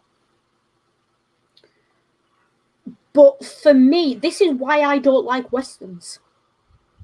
Because the racial divide, the stereotyping, the pure propaganda that is the Western genre as a whole, I can't do with it. I can't. It's not worth my time and my effort because no one's put any time or effort into it. It's just blind propaganda. That's why I'm very picky with my Westerns, if I like them at all. And I'm like that with certain other genres as well. I'm like that in sort of the mafia genre. I'm like that in, to an extent, the war genre as well. I don't like war films where the bad guy is goose-stepping and is totally evil and, he's going to throw a baby and bayonet it or some shit. I don't like films like that. It's very rare. Like I said, the only one I can think of top of my head that's like that is Inglourious. Yeah. I like films where the characters are actually human and have motives and have feelings and exist as characters, not just as archetypes or not just as cardboard cutouts. And for me, this film it's a shame, especially because it's the first spaghetti western. And I have to be very careful how I want to word this because I don't want to piss off an entire peninsula. Because I really don't need a boot up my ass, thank you. Well, I mean, it may not necessarily be the first. It's just the first that made it big in the US. It's the first one. The first that made it big. Yeah. And for me, it has everything that I find wrong with the Western and the spaghetti Western. It has, and there's no sense of it being a satire of itself. Therefore, you can't forgive it those things. Like I mentioned, the Terence Hill movies. Some of those movies you can tell are a satire, and therefore you can forgive them when the bad guys are Mexicans or Native Americans or whatever they are, or when it's a cop or when it's a buddy cop movie and the bad guys are black guys or Chinese or whatever, and you can forgive them because you know they're a satire to an extent. Yeah. Because this film is so straight, as in it is what it is, I have to assume that it takes itself seriously enough that the messages I'm getting from it are meant to be straight up messages and there's no hidden meaning behind them. Yeah. And I don't like the messages I'm getting, quite frankly, because the messages I'm getting, and please, before I say all this, if anyone ever, and I mean ever, cuts out what I'm about to say and calls me a bigot, I will actively bomb your IP with a virus or something. Yeah, that's really. I will find a way of doing that. So please don't cut this out. What I'm about to say. Can I just say that's really not going to help you because that's going to get cut as well. No, but the reason. What I'm about to, this film's entire message is Mexicans are bad, drunk, violent, vicious woman killers. They need Americans to come in and stop them killing themselves because all they're doing is killing Americans because they're jealous of. And for me, that's a war I want no part in. I'm not American. See, I don't know that I can necessarily get entirely on board with what you just said because I don't expect you to, but that's the message I take from it. I don't think that the other side, the Baxters, the Americans were really any better than the Rogers in this. They weren't, but that's not what I'm getting at. Yeah, but this is what this is kind of why I'm not necessarily quite. If that's the message you got from it, I don't think that was intentional, in my opinion. It doesn't have to be intentional to be that. I think that's the whole point. I don't get it. I don't quite get that way with it because I just see the Rogers as I don't get the message that they're portraying Mexicans as being that way. That was how I took it. I mean, the Rogers, they massacre their own countrymen. Exactly. They massacre those Mexicans. The soldiers were very innocent. They massacred them. Yeah. I don't know. I didn't get that. Maybe you and I are interpreting this differently, but I didn't interpret it that way. Honestly. How many of the Baxters did you see hitting women?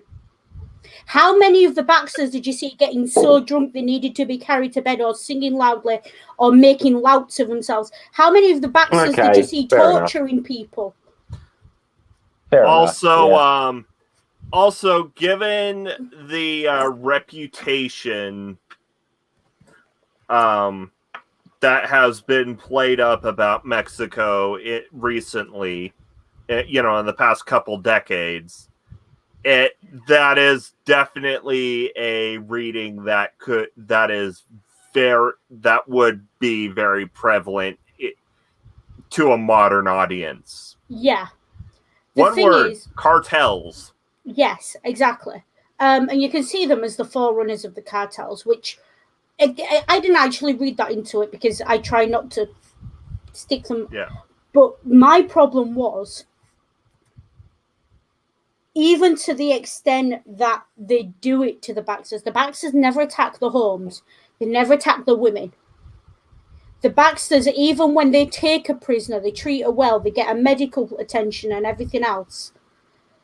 And they are the negative image of the Rogers, and and not just in behavior, but Well, and it's there, and that's the message and I don't like that message. Also, and the sheriff is a Baxter. The sheriff is a Baxter. He's a lawman, and yet he can't keep control of the town because of these wild locals. That's the insinuation that's going on here, and it's just like the only bad thing we see from the Baxter side is is some of their more unsavory boys shooting at Clint's mule, and then they immediately get their comeuppance. Yeah, and even then, they're not shooting. They weren't shooting to kill. Yeah. Even then, you could tell they were drunk, taking the mickey. Yeah. There's not the malice and the viciousness that's given to the Rojas. And I just...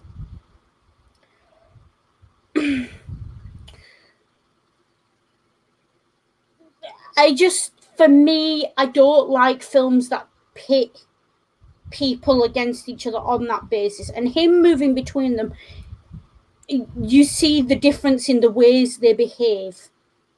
And it is very much the civil versus the savage. And it's gross. Yeah. It's utterly disgusting. It's gross. And to put an ambiguous character in the middle of that, for me, that's, again, if you're going to put a character in the middle of that, they need to have a code. Yeah. Because they're going to be the only person who does.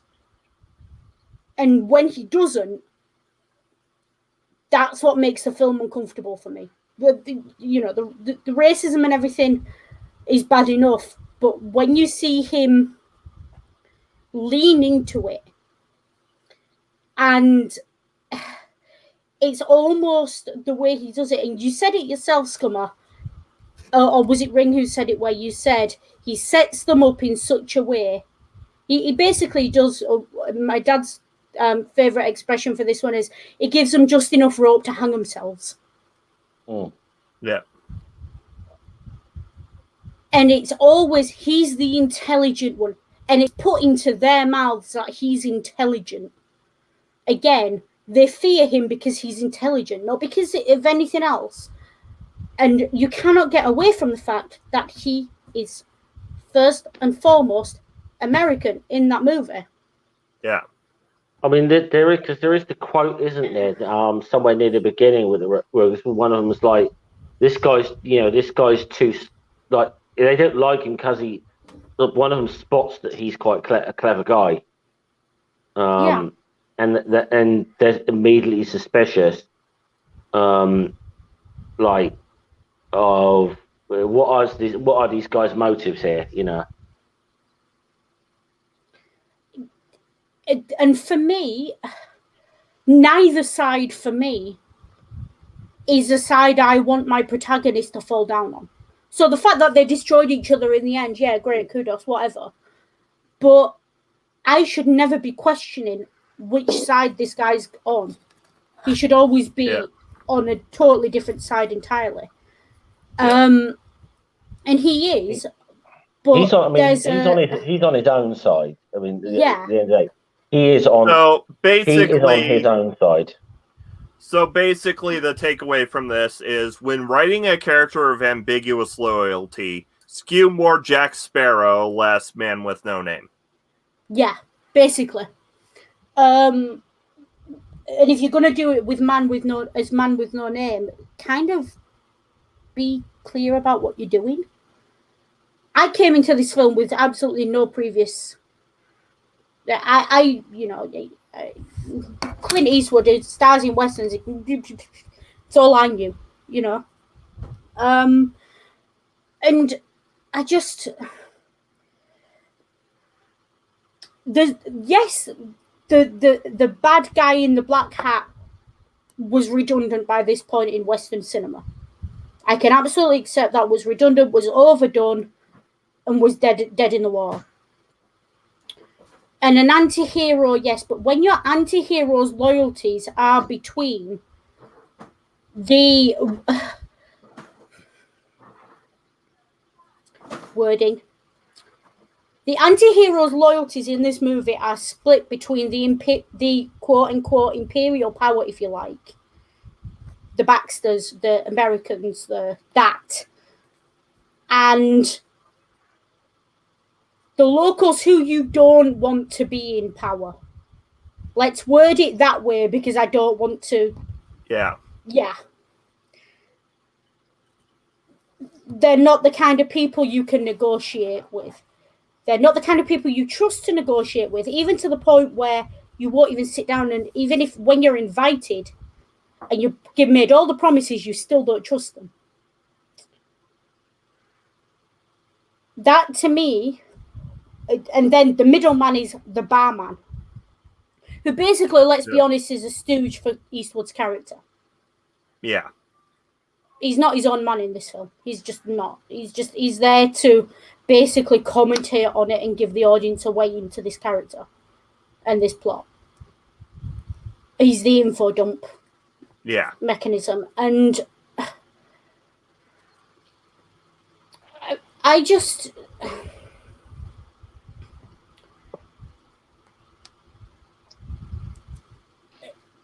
You can have a civil war with a side you don't like and a side you do like.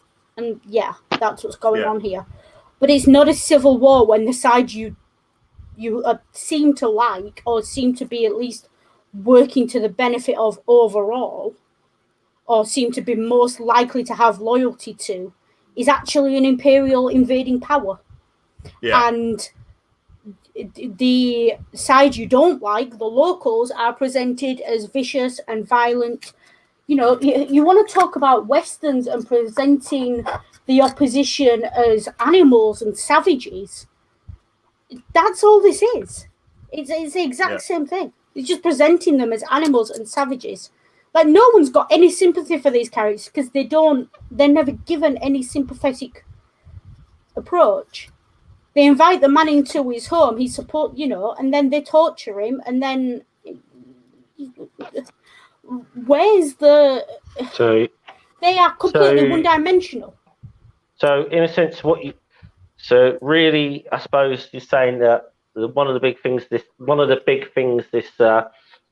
film did was get away from cowboys and Indians and go for cowboys and Mexicans. Yeah, that's exactly what it did. All it did was move the timeline along. And I'm glad you said that because that's kind of what I was avoiding saying. Oh, and it didn't quite get away from that too, because the thing that that both factions are doing that is shady is selling their product to the Native Americans. Yeah, or to the highest bidder. The Baxters try and sell it to the American army and get blown away for the trouble. Yeah. And the Rogers are selling to the natives. And I'm going to say natives because, as we discussed last week, slurs, etc. But so for me, all this is a cowboys versus natives, shoot 'em up, bad guys, woo-hoo America, aren't we brilliant? We're subjugating the savages and bringing civilization one step removed, and they've just stuck it on the Mexican border. So all this film is to me. And the ambiguity in the character just makes it really hard to swallow that they even attempted to suggest for a moment that it was anything but that. It's... So, I mean, this is, I guess, one of the great, I think, ironies about this film, with what we discussed about it, that in so many ways that it broke a lot of the sort of mold of the Westerns and rejuvenate. Yet at the same time, it does actually follow a lot of the classic kind of Western tropes that have been around for a long time. And which is, I think, it's one of the big ironies of the movie. Yeah.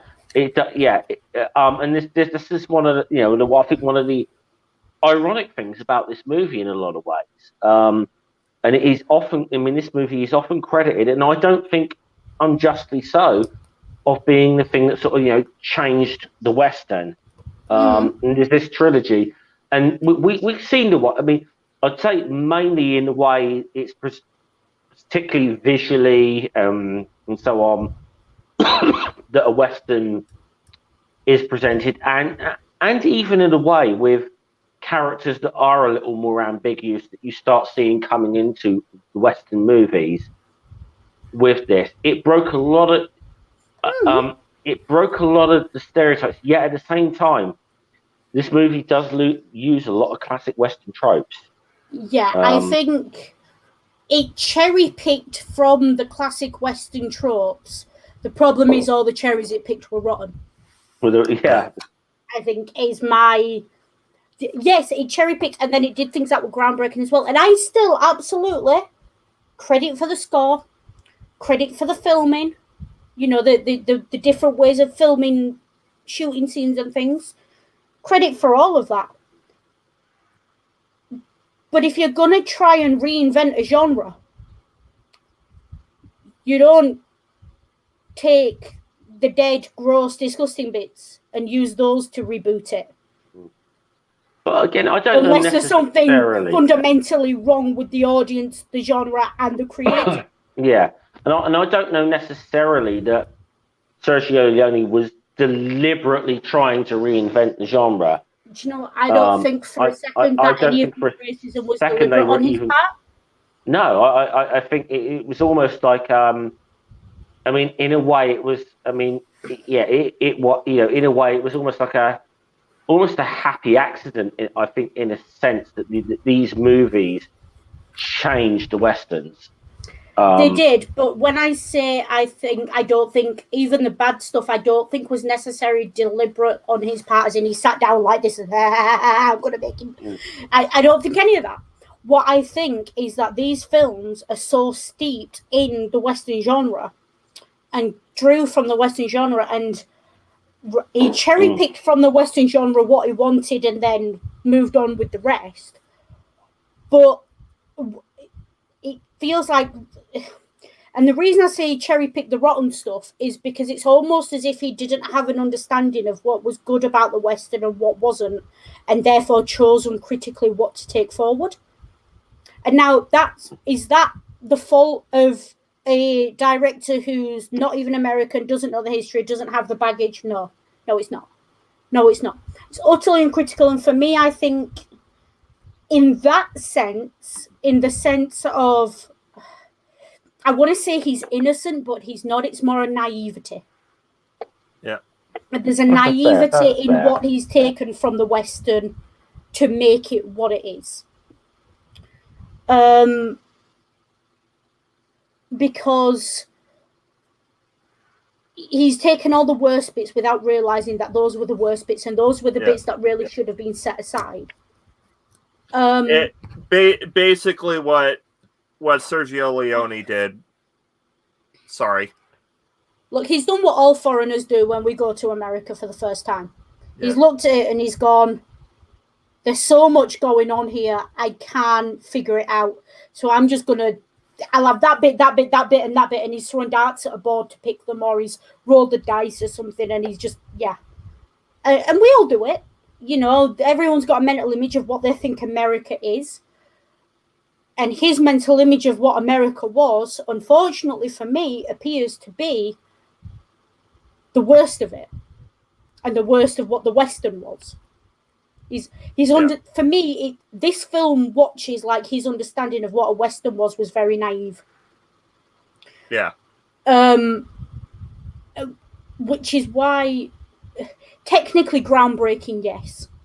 But it's only technically groundbreaking because it's been released in America. In Europe, all these things were going on long before that.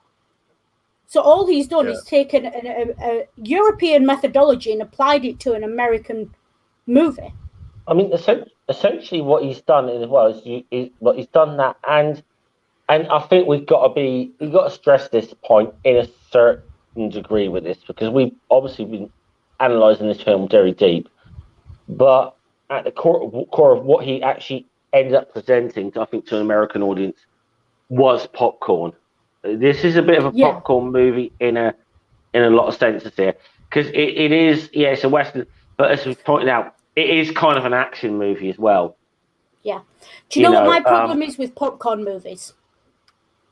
What? The only people who can switch off from the negatives of popcorn movies, the only people who can switch off from racism or bigotry or problematic messages about imperialism and all the rest of it, or anything else you want to name, problematic depictions of women or anything else, whatever your issue is, the only people who can switch off from it are the ones who aren't affected by it in their day-to-day lives.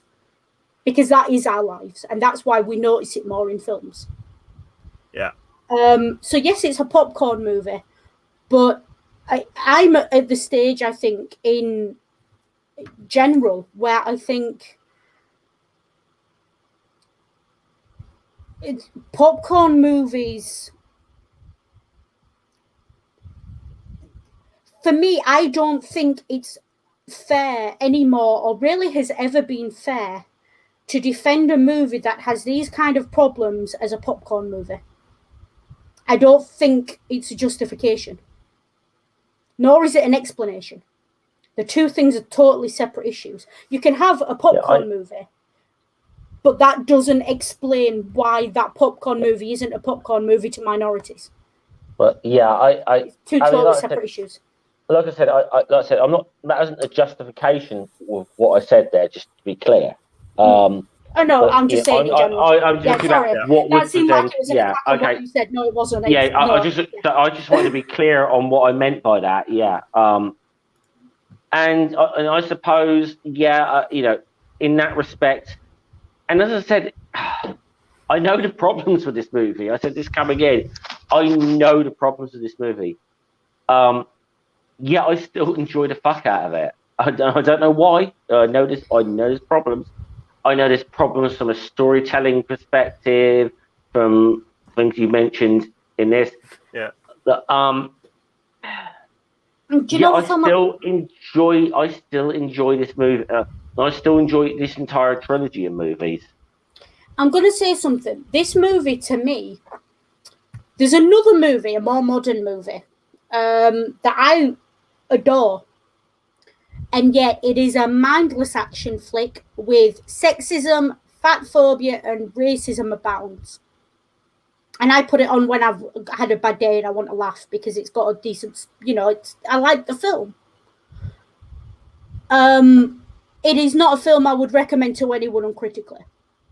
And I think for me, this is why I can understand that you love this film. You have to enjoy shit that's problematic. Yeah. We are not the thought police. We are not the literary police. But like the first time I watched the film I'm talking about, I was appalled by it. I was even more appalled when I realized it was made in 2019. So there is a market for this kind of film, and it is there, and to an extent you can enjoy them. And like you said, and you've been a great sport scummer in me totally slamming this movie. Yeah. You've been a great sport in actually letting me do that and not, kicking off at me, because I held back a couple of times. Yeah, you've held back a couple of times. I do appreciate it, and I have. I wouldn't say I've gone off you. I've pushed back a little bit at times. Yeah, I pushed back, and that's fair enough. We're allowed to have a. Hey, guess what? I mean, good message for like the out getting off topic here. Good message for the atheist community out there who might be watching. Yeah. Hey, it's okay to have disagreements now and again, and not fucking want to cancel each other. Okay. Yeah. I acknowledge Waterworld is a terrible movie, yet I still unironically enjoy it. Exactly. I mean, objectively, it's like a movie all three of us enjoy, and I'm going to say it. I'm going to hold my hand up. Objectively, The Blues Brothers is a terrible movie. Objectively. Yet we all adore it. It's a cult classic. Love it. I love it. It's one of my all-time favourite movies. It's not something to tell an emeritus professor you like to watch on a Saturday afternoon, is it? Let's be honest here. Because it's just to sit down for a couple of hours, escape from reality, relax kind of movie. Yeah. Well, sit down, relax, stand up, dance, sit down, stand up, stand up, dance, and I mean, and Noodle, you shake know, a tail feather. and I've got to say, especially when we're talking about this movie and this trilogy, okay, you know how fucking anal I can be about historical accuracy at times in movies. You know this. You and I sat. Past that. Yeah, you and I like sat for like over a year and a half talking Asterix books, and you know how fucking anal I am on this stuff. Yeah, I am somewhat prepared to look the other way on these movies, even though like I just fucking know that this historically this is you know. Yeah, the guy's got an 1884 Winchester rifle and a Maxim gun from at least 1887 because the prototype was only released in 86. Yeah, and, I know. You know, but he claims it's still there's a lot going on in this movie, okay?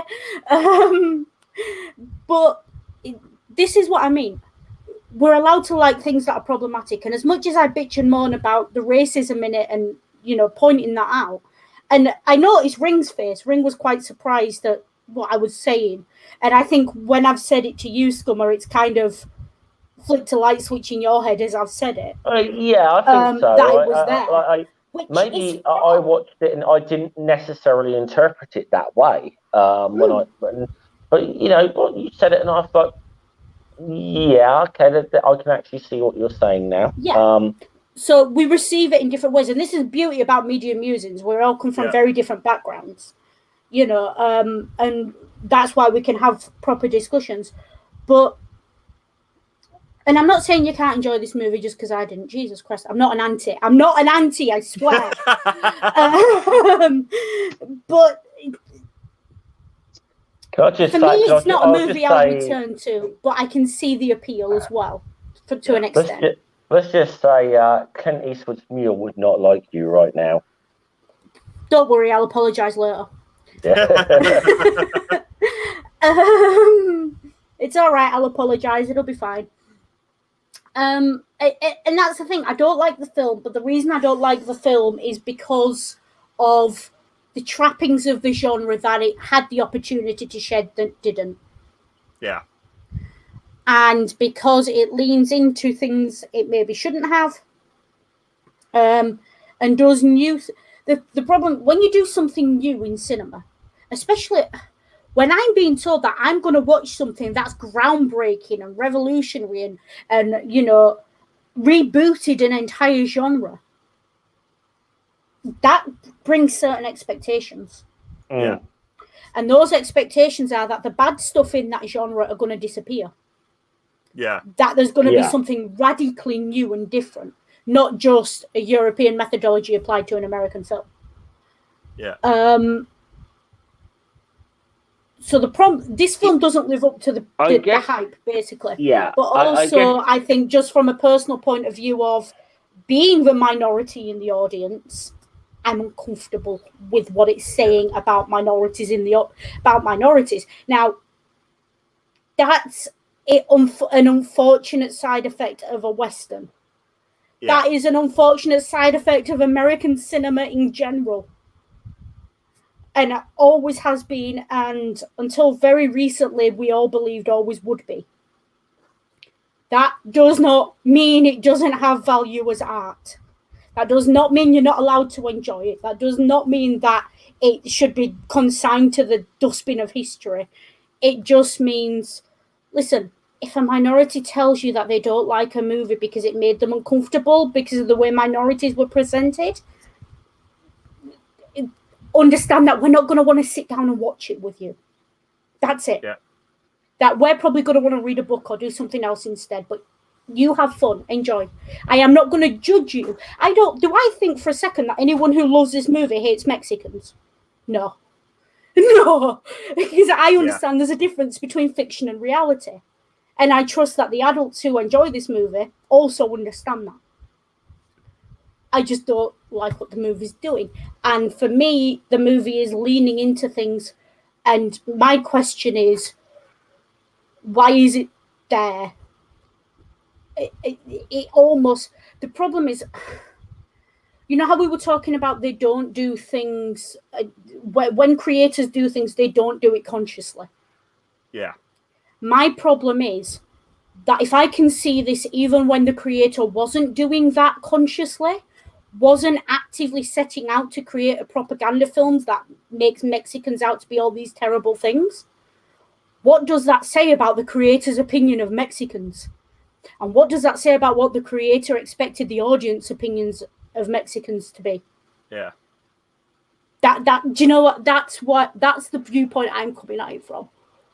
Yeah, it's, and it's been brought up in the asterisk streams, and it's the question between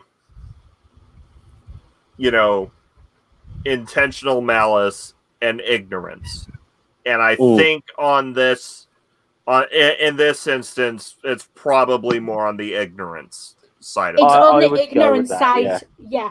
I will go with that, with the caveat that the ignorance is a symptom of a culture that was at one point malicious, and that's a problem. That's the point. I'm struggling to really pinpoint the point I'm making, but I think that kind of covers the point I'm making. Yeah. Whereas with the asterisk stuff, it got to a certain point, shall we say, later on in that series as we were covering with them, it was like you couldn't even defend this as being ignorant. It got it's like you couldn't defend this as being ignorant or a product of its time anymore. It was some of it was deliberately fucking malicious.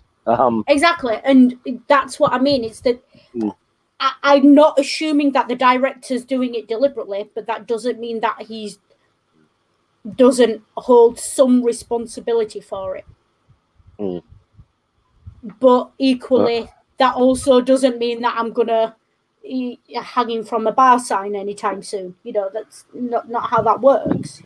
It's just that I think this genre in particular, America has a nasty habit of using this genre to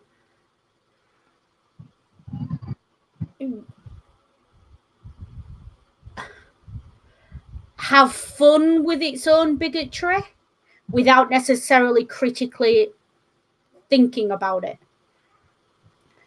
And that's probably why I'm not all that keen on the genre, to be honest. But yeah, it's just one of those, isn't it? Yeah, I'm going to stop talking now because I've run out of something to say, because I think I've said what I wanted to say.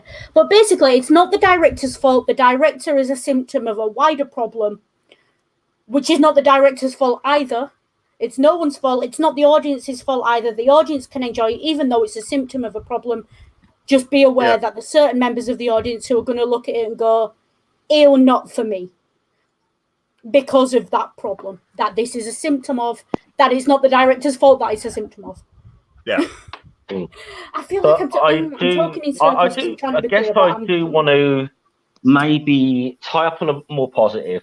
We'll say, because we do have to acknowledge the significance of, I mean, maybe not necessarily this film, but this particular trilogy of films in particular had on this genre, and that it, in a lot of ways, it did help to rejuvenate and change a formula that had gotten stale. Now, that was by whether that I don't necessarily know that this was by design or by accident, but it certainly did that. And even if you get into, so should we say, a lot of Clint Eastwood's later kind of westerns or whatever, even if he's playing a similar character to the Man with No Name, it's that there's a whole sort of you get into things like The Outlaw Josie Wales or Pale Rider, whatever, Unforgiven, whatever it may be, that there is a bit more depth to some of the characters. And even like Pale Rider, again, he is almost reprising The Man with No Name, although he's kind of the angel of death beating out justice on the bad guys, and it's a pure out, it's a pure out. Hey, these are the bad guys, the good guys, and this person is coming to get, basically bring death to them. And I think so. With some of these later things, there is a kind of a clear. But maybe a bit more morality to some of the characters, a bit more later going on than there is with this guy, with this character. As I said, I don't think we should not underestimate the effect these movies had on the Western genre at all. No, absolutely not. And why they're important movies. See, this is what I like about sitting down with you, Scummer. Because I can rant and rave and bitch about a movie, come to a nuanced conclusion, and you come to it with me, and we meet, and we can have these nuanced discussions where I can say something about a movie is terrible without you taking that A as a personal attack and B as an attack on everything else. And you give me the opportunity. Yeah, you give me the opportunity to clarify what I mean and really explore. I was going to say, fuck it. Can you and I settle this? I'll give you a rifle. I have a pistol. No, I want a pistol. I want a pistol.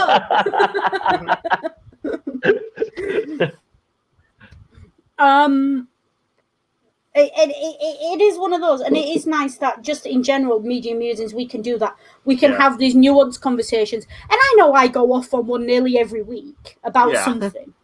No. I do it in such a way where I always bring it round to a nuanced understanding. Yeah. And you actually give me the opportunity to do that rather than just taking the going off on what is my final word on it, which it never is, ever. Yeah. And I mean, that's... And I was going to say, occasionally we let Ring talk on their own show here.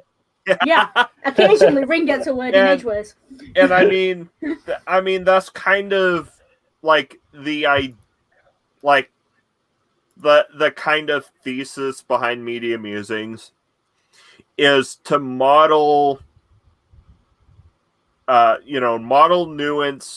nuanced discourse on media as kind of a reaction against the uncritical reception, well, the uncritical or conspiratorially critical reception of media that I saw growing up due to my fundagelical background. Yeah. Which is why I say it's not and that sort of, I'm glad I had the opportunity to also add all this criticism I'm making of it. It's not the director's fault. It's not anyone's fault. Yeah. If it's anyone's fault, it's the people who were making westerns 20 years before that guy even knew what a western was. Yeah. And it is what it is.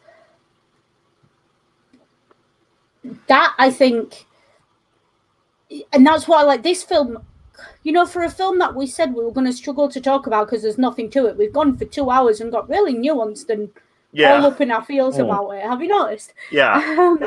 Well, I think it's always a good sign that if we can go longer than the actual movie itself. Yeah. And once again, once again, we've gone longer than the runtime. This is why we can't do the good, the bad, the ugly. We'll be here for 2 days. We have a 9-hour fucking stream, would it? Yeah. Is this why you refuse to do the Godfather Ring? I'm gonna actually just so anyone watching this knows. I actually, just for the record, I lobbied for the good, the bad, and the ugly, and I think Ring made a very good executive call on that one, saying that's a fucking long ass movie, and maybe Fistful of Dollars is the way to go if we're going to do a spaghetti. I think as well that was part of the reason we nixed Butch and Sundance as well, not just because I didn't like it. Yeah, and it also in terms of the score, like when I watched it for the first time this morning, the movie ended for me like 5 to 6 hours ago. I've still got the main theme stuck in my head. Mm-hmm. I gotta say that is the one thing that I think everyone can agree on with these movies. Ennio Morricone's score to this entire trilogy is fucking perfect. Yeah. I just found something that I think sums this movie up very well. And I'll highlight it. And I think this agrees with both of us. It agrees with what I was saying about this movie is mindlessly violent and that's why I don't like it. Also agrees with what Scummer was saying of this is a popcorn movie. And it's Entertainment Weekly ranked this number 4 on their Guilty Pleasures Testosterone Edition list in their March 1930-2007 issue. Yeah. I'd love to know what number. I want to know what 1 to 3 are now. I really would. But they had to be Tarantino movies. Yeah, they had to be. Because where do you go from this movie for testosterone, but to that? Except maybe to John Wick, but even John Wick's got more. Well, John Wick hadn't come out yet. Yeah, exactly. I think there's a whole bunch of 80s action movies that'll be in there somewhere. Yeah. And I'm looking at it here. Yeah, okay, that makes sense. The top 3 in order were Escape from New York, Vanishing Point, and Mad Max. Okay, yeah. None of us are surprised by that. Yeah. And 5th was Dawn of the Dead. That's got to be... I'm going to say one thing. The Mad Max franchise is... that's got to be the only franchise in history where the original film is the worst in the entire fucking franchise. Yeah. Yeah. The one thing I will say, I really liked the running foreshadowing of the bulletproof vest gambit. Yeah. And I feel like, is anyone else remembering the joke from Shanghai Noon with all the holes in his... Yeah. Feeling like it's a bit of a callback. And of course, anyone who's seen familiar with the Back to the Future films, Back to the Future 3, this is the Back to the Future trilogy actually references A Fistful of Dollars couple of times with the bulletproof vest thing. Because there's a scene where Marty walks in on Biff doing something, and Biff's actually watching A Fistful of Dollars, and big projector. And then Back to the Future 3, bear in mind, Marty is told everyone, and he's in the Old West. He didn't give his real name. He's actually told everyone his name was Clint Eastwood. And when the guy Buford Tannen fucking shoots him down, gets up and he's got the goddamn iron plate underneath him like Clint Eastwood's got. Yeah. I will say there's something I've just read. Now, as much as I've bitched and moaned about the violence in this film, it is necessary to the story, what little there is of it. Yeah. I have just read something that really annoys me. When this movie was released in the UK in 1967, the violence was heavily censored. The beating was heavily trimmed. The Rojas gunning down the Baxters was heavily trimmed. John, Antonio, and Consuelo Baxter's deaths were not even seen on screen. They cut Ramon coughing up blood.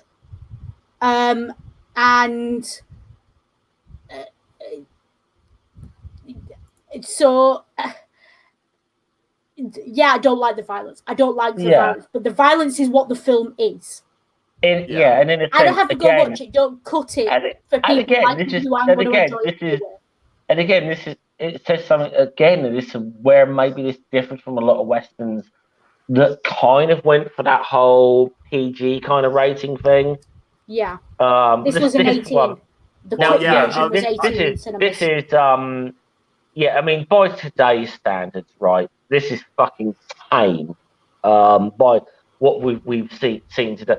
I think possibly because I think it'd be very difficult for any of us nowadays who were not alive when this movie was released to understand the kind of impact that these films must have had when they came out.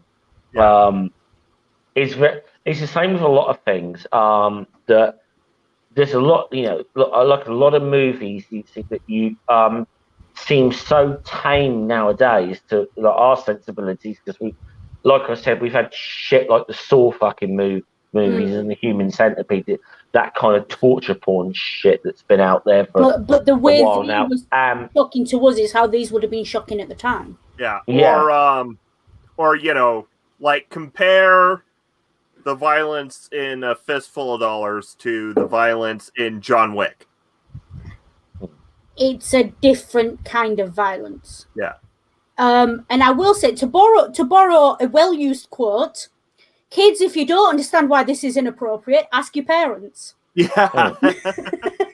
Yeah, I mean, you could get in a whole sort of conversation about the way violence is even used in movies. Is I mean, because some of it, like, but in a way, some of that stuff in this movie is still more impactful than some stuff we see today. Because you can have violence that is so goddamn gory and over the top that it becomes a parody and it's not even funny. Like anyone who's watched RoboCop or something like that, where it's so goddamn over the top that it's actually kind of becomes yeah.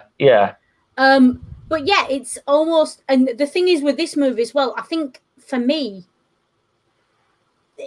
it's down and dirty, and the thing is, this is what, 1964, this movie? Yeah. Yeah. There is no CGI. Yeah. And CGI, I think, has made us very willing to accept a lot more violence on screen because we know it's not real. And we can see that it's not real. Yeah. Whereas this is so down and dirty, and it's obviously filmed on film. And there's certain technical aspects to the way you film things when it's on film, and the way all the films are made, that make the violence more hard hitting because it was real. To an extent, it was real. These people, there were no 2-inch mattresses on the ground for the guy to fall onto because it had been seen and it couldn't have been drawn out, and things like that. Which is, it's definitely a strength of films that are willing to push the envelope there, but it also makes it that I think you'd be hard pressed. I'm not one for censorship. Yeah. You'd be hard pressed to convince me to show this to someone under the age of about 15. Yeah. To me, this is if this was released in modern day, I'd expect it to have at least a 15 rating. And this is what one of the, I mean, supposedly the ways, like, one of the, again, you can say this is somewhat ironic in a certain way, that, I mean, some of the attitudes, we say, that are portrayed in this movie do not stand up well. But on the whole, I mean, bear in mind, this movie is almost 60 years old. It's like 55 years old or something now. It's almost 60 years old. Yeah. It does, in certain respects, because of the way that this has been made, it does still stand up quite well. Maybe that's my problem with it. Maybe it's too real. Yeah, and maybe that is what your issue is, that it does stand up for that. It's not escapism for me. And that it's still got people. This is still like a generation of fans now. Yeah. And I'm willing to bet in another 60 years, this movie's still going to have fans. So here's a thought. So it it's a popcorn flick, and the reason that Scummer likes it is in his popcorn flicks he seeks the catharsis of mindless violence. In your popcorn flicks, you seek the escapism of fantasy. And it delivers what Scummer wants, but not what you want. Yeah, because in my popcorn flicks, my popcorn flicks are I hate to say it, but I've had the DVDs for so long, I'm not giving her any money now, are the old Harry Potter movies. My popcorn flicks are the Blues Brothers. My popcorn flicks are Kelly's Heroes. They're movies that there's little to no racial politics in them. And if they are, the racial politics are, we are the people who, the protagonists are the people who don't want there to be racial politics. Yeah. Because that's escapism for me, because my reality is, my entire life is racial politics. Yeah. So that's the first thing I notice in a film, because you always notice what you're most exposed to. In the same way, I'm sure if I sat down and watched a film that I enjoyed that, you know, was about a mixed church or something, the first thing Ring's going to notice is the religion. Yeah. Because that's what Ring grew up with. And what might be an issue for Ring that isn't for me. Because I grew up Catholic, and our idea of being a practicing Christian was, well, I'm practicing because I'm not very good at it. I don't go to church all that often. You know. Oh, you got the guilt thing. You had the guilt thing down, though. Yeah, I had the guilt thing down. But you know what I mean? I've still got time to practice, so I don't have to go to church this week. I can stay home and watch the football. By the way, it broke my dad's heart yesterday, the football. Never mind. I'd say it broke my heart yesterday, but I'm kind of used to it by now. And yeah, but my dad still has hope for some strange reason. Is he Bradford City or Leeds United? Oh, okay. Yeah. But yeah, and so we look for different things in films, and that's fair enough, and that's going to be why Ring and Scummer and I all enjoy different kinds of films, and sometimes we hit on something that appeals to all of us, but it's rare. Yeah. And again, which is probably which again, I'm going to say this, which people, it's what makes this show interesting. Can you imagine if we agreed every week? If every week all we did was come on and laugh and joke about the movie and just repeat quotes from it. People would switch off halfway through and go watch the movie. And I will meet that there has been streams where we have all loved the movie and want to have a laugh and a joke, but I think it's kind of good. You were not a fan of this movie. I love this movie, and I'm well aware of the problems of it. With it. And I will say though, I am going to sort of on air apologies if I've been harsh with you or snapped at you or anything. No, you haven't really. You haven't really. But yeah, this movie for me has its problems. If you enjoy it, you enjoy it. If you're going to invite me to come and watch it, tell me up front so I can bring my Kindle. Yeah. It's kind of where I'm at with it. You know. You didn't offend me. You offended my mule. That's all I'm saying. Okay, I'll apologize to your mule when we go off air. Though, you know what it really wants or makes me want to do? Makes me want to watch Yojimbo. Ooh. Yeah. Should we do a samurai season? Yeah. As long as we don't have to watch The Last Samurai, I'm game. If we do samurai season, we have to do The Last Samurai. Unfortunately. Unfortunately. Please don't make me watch that movie again. But, I mean, technically The Last Samurai isn't actually a samurai movie. It's... No. We can probably get away with it then. Yeah, actually. We'll see. We'll talk about it afterwards. Yeah. But maybe we should. Maybe we should go out of the Western canon and out of the Hollywood canon a bit more. Yeah. That's definitely something I think we can look at. But yeah. Yeah. Not my cup of tea, but enjoy, basically. Yeah. I enjoyed it, though I probably could have done with a little more time with the factions. Like, you know what? This is one Western I could actually I would actually like to see remade.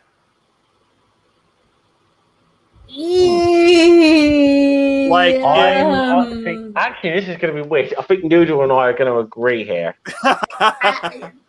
Because no, I'm not being funny.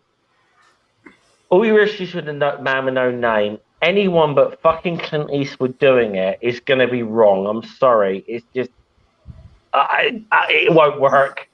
Do you know what the problem is? Yeah. If they remake it, they're going to have all the same issues with it that I have, and that's what they're going to try and avoid.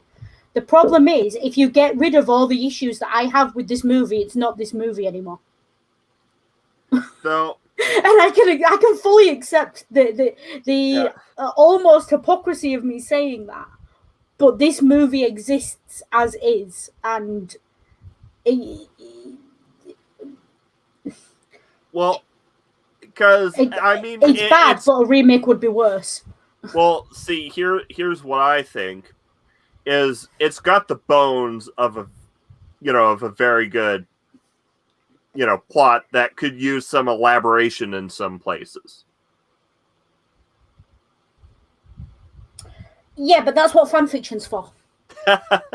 I mean, I'd say I'll make it into a book. I could admit, like I said, it'd make a very good novel. Oh, by the way, can I actually point? I was going to point this out. I've been meaning to say this a couple of times. There are novelizations of. Now, I have not read them. There are novelizations of the trilogy, and there's another 4 or 5 novels that were written for sort of fans of the series afterwards. Because there's a novel called A Coffin Full of Dollars. One of them I know. I forget the other names of them. So it's your fan fiction, basically. Yeah, basically licensed fan fiction. Yeah, but originally it was just we'll do a novelization of the movies, which a lot of movies will do that, and then basically then it went into more fan fiction stories. So I mean, it could be interesting. I mean, I don't know. I've not read any reviews of these books are any good or not, but. Could be interesting to see if you actually get more into the Man with No Name's backstory a bit. I don't know. Or like maybe maybe it done as a graphic novel, where you have more room to expand on the interaction between the factions. Yeah, I think this movie would make a great graphic novel. This would be a great graphic novel. Okay, maybe possibly in the kind of Frank Miller kind of vein, which. But yeah, it would. I think it would work as a good graphic novel. Or this would be awesome. Or hear me out. And once again, largely because it's the skeleton of a plot that could use some filling out. A short series. It'd make a great D&D module. Yeah, but I think you've just got your next one shot. Yeah, but I think the problem with that is what makes it a great D&D module is what makes it so fucking annoying to me. When I was saying about the characters, you can kind of plug anyone in. Yeah. Your bartender's an NPC, so's your Undertaker. You've got your 2 big bads, and the party are basically Clint Eastwood. Yeah. Basically,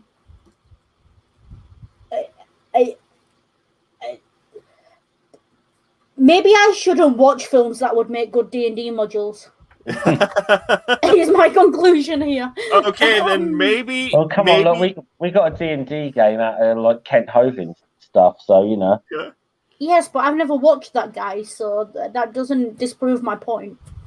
So maybe you wouldn't like the Magnificent Seven. Well, I feel like the Magnificent Seven is literally a D&D plot because it sounds like 7 characters. I actually think I don't think that's on our list for the Westerns month, is it? No, unfortunately not. But I will say, if we return to it, if we ever do that, say next year, if we ever return to the Western genre. Probably want to put that on the list. I'm going to be pushing hard for Magnificent Seven. And I do think, and I honestly, I think you would enjoy the Magnificent Seven. I might do, because do you know what the Magnificent Seven promises to have, just by virtue of the way it's set up, that this doesn't? Character interaction. Yeah. Yes, absolutely. And I think that's as well something I was missing. But in regards to what we have next week we have a modern Western in Salvation, starring Mads Mikkelsen. Yeah, starring Noodle's favorite actor, Mads Mikkelsen. Yeah, my favorite actor is a guy who speaks English with an accent. Yeah, it's a good movie. I like this movie, and I think you'll find he's very much the loner in town and all the rest of it. Very similar to this. But you'll see next week how that film fills in a backstory for him and gives him motive and reasoning and everything else in the way that this doesn't, and you'll see why I like that movie. Plus, it's nice, I think, to see Westerns being done by non-Americans. Because we've had this one, we've had the spaghetti Western, but this is not. He's Danish. Yeah. For anyone who didn't know, he's Danish. If you like European actors in a Western, you got to watch Cactus Jack. Never heard of it. I'm messing with you. It's a certain Austrian actor. Oh. Yeah. So, since we already brought up what's going on next week, should we transition to Shilling? Because I think we've just about talked this one out. Yeah, I feel like we've talked this one out, and the last half hour have been me apologising for snapping and us making friends again. Yeah. Which is nice, but it probably means we're done. Also, I'll go ahead and start since I've got the crawler going across the bottom. Remember, a subscription for Scummer or Sewing is an extra exhibit to Dinosaur Adventureland and the Ark Encounter. You're turning into such a politician, Ray. Does that mean I have to get like a hat and a fancy shawl so I can stand at the corner of the stage and support you, like the middle class supportive wife while you're all politician-y? Yeah. Please remember that a subscription to One Ring or Godless Sewing results in the death of a kitten. So you must be subscribed to Godless Scummer. No. So, no, all jokes aside, guys, yes, we're having this little friendly competition, but any of you that is not subscribed to all three of us, go subscribe to all three of us. Yeah. We all want to get to that next milestone, we're having a little friendly competition, but all jokes aside, we all want to see each other kind of grow, because look, a rising tide lifts all ships, kind of thing, Mm-hmm. Okay, current count is okay. Hold on. I may actually. Last time I checked, I was at 384. But...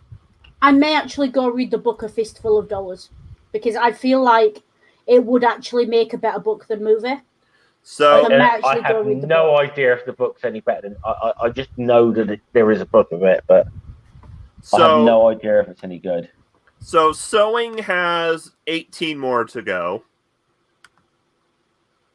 You have 15 more to go. Oh, I've picked one up since we've been on Lot Stream then.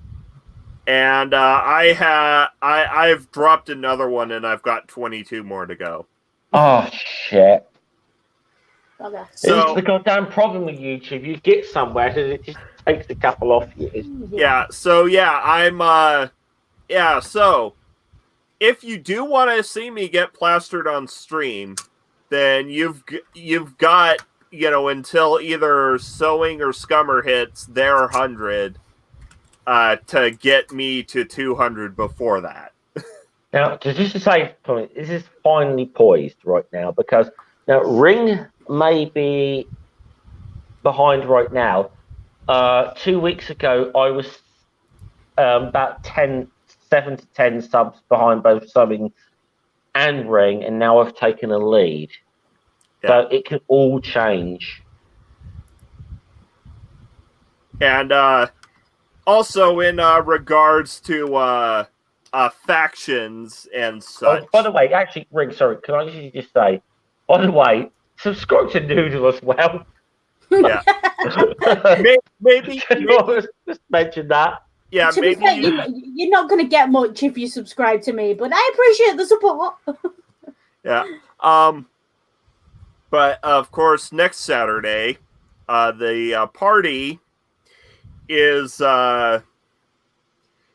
going on secular D&D is going to be engaging in the aftermath of what happens when you do leave a power vacuum with multiple factions. Ooh. And then light that powder keg on fire. Oh, so this is... Wait, no. Haven't you already exploded it? You're going to explode the rubble. And of course, next Sunday on Media Musings is Salvation, starring Mads Mikkelsen. Noodle, any shilling? No shilling. I've not been doing much. I'll be honest. I'm snowed under with work and degree stuff. Wish me luck. I have an exam this week. That's what you can do for me. Yep. Wish me luck. I'll be taking that tomorrow. If I don't get too drunk tonight. Yeah. And Scummer, any other shilling? I've got nothing scheduled right now. There's someone I'm probably going to be reaching out to for an interview, hopefully next week or two. A lot of the time, though, I kind of sometimes make content that's kind of reacting to something that's happened in the sort of like the so if some sort of news story breaks, I'll probably be getting on and talking about it. So yeah. Yep. Well, with that, we'll go to taglines. Take care, be good, and if you can't be good, remember, always use your noodle.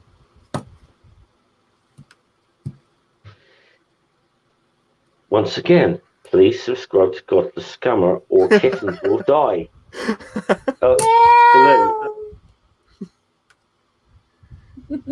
And remember, the purpose of a storyteller is not to tell you how to think, but to give you questions to think on. Too often, we forget that.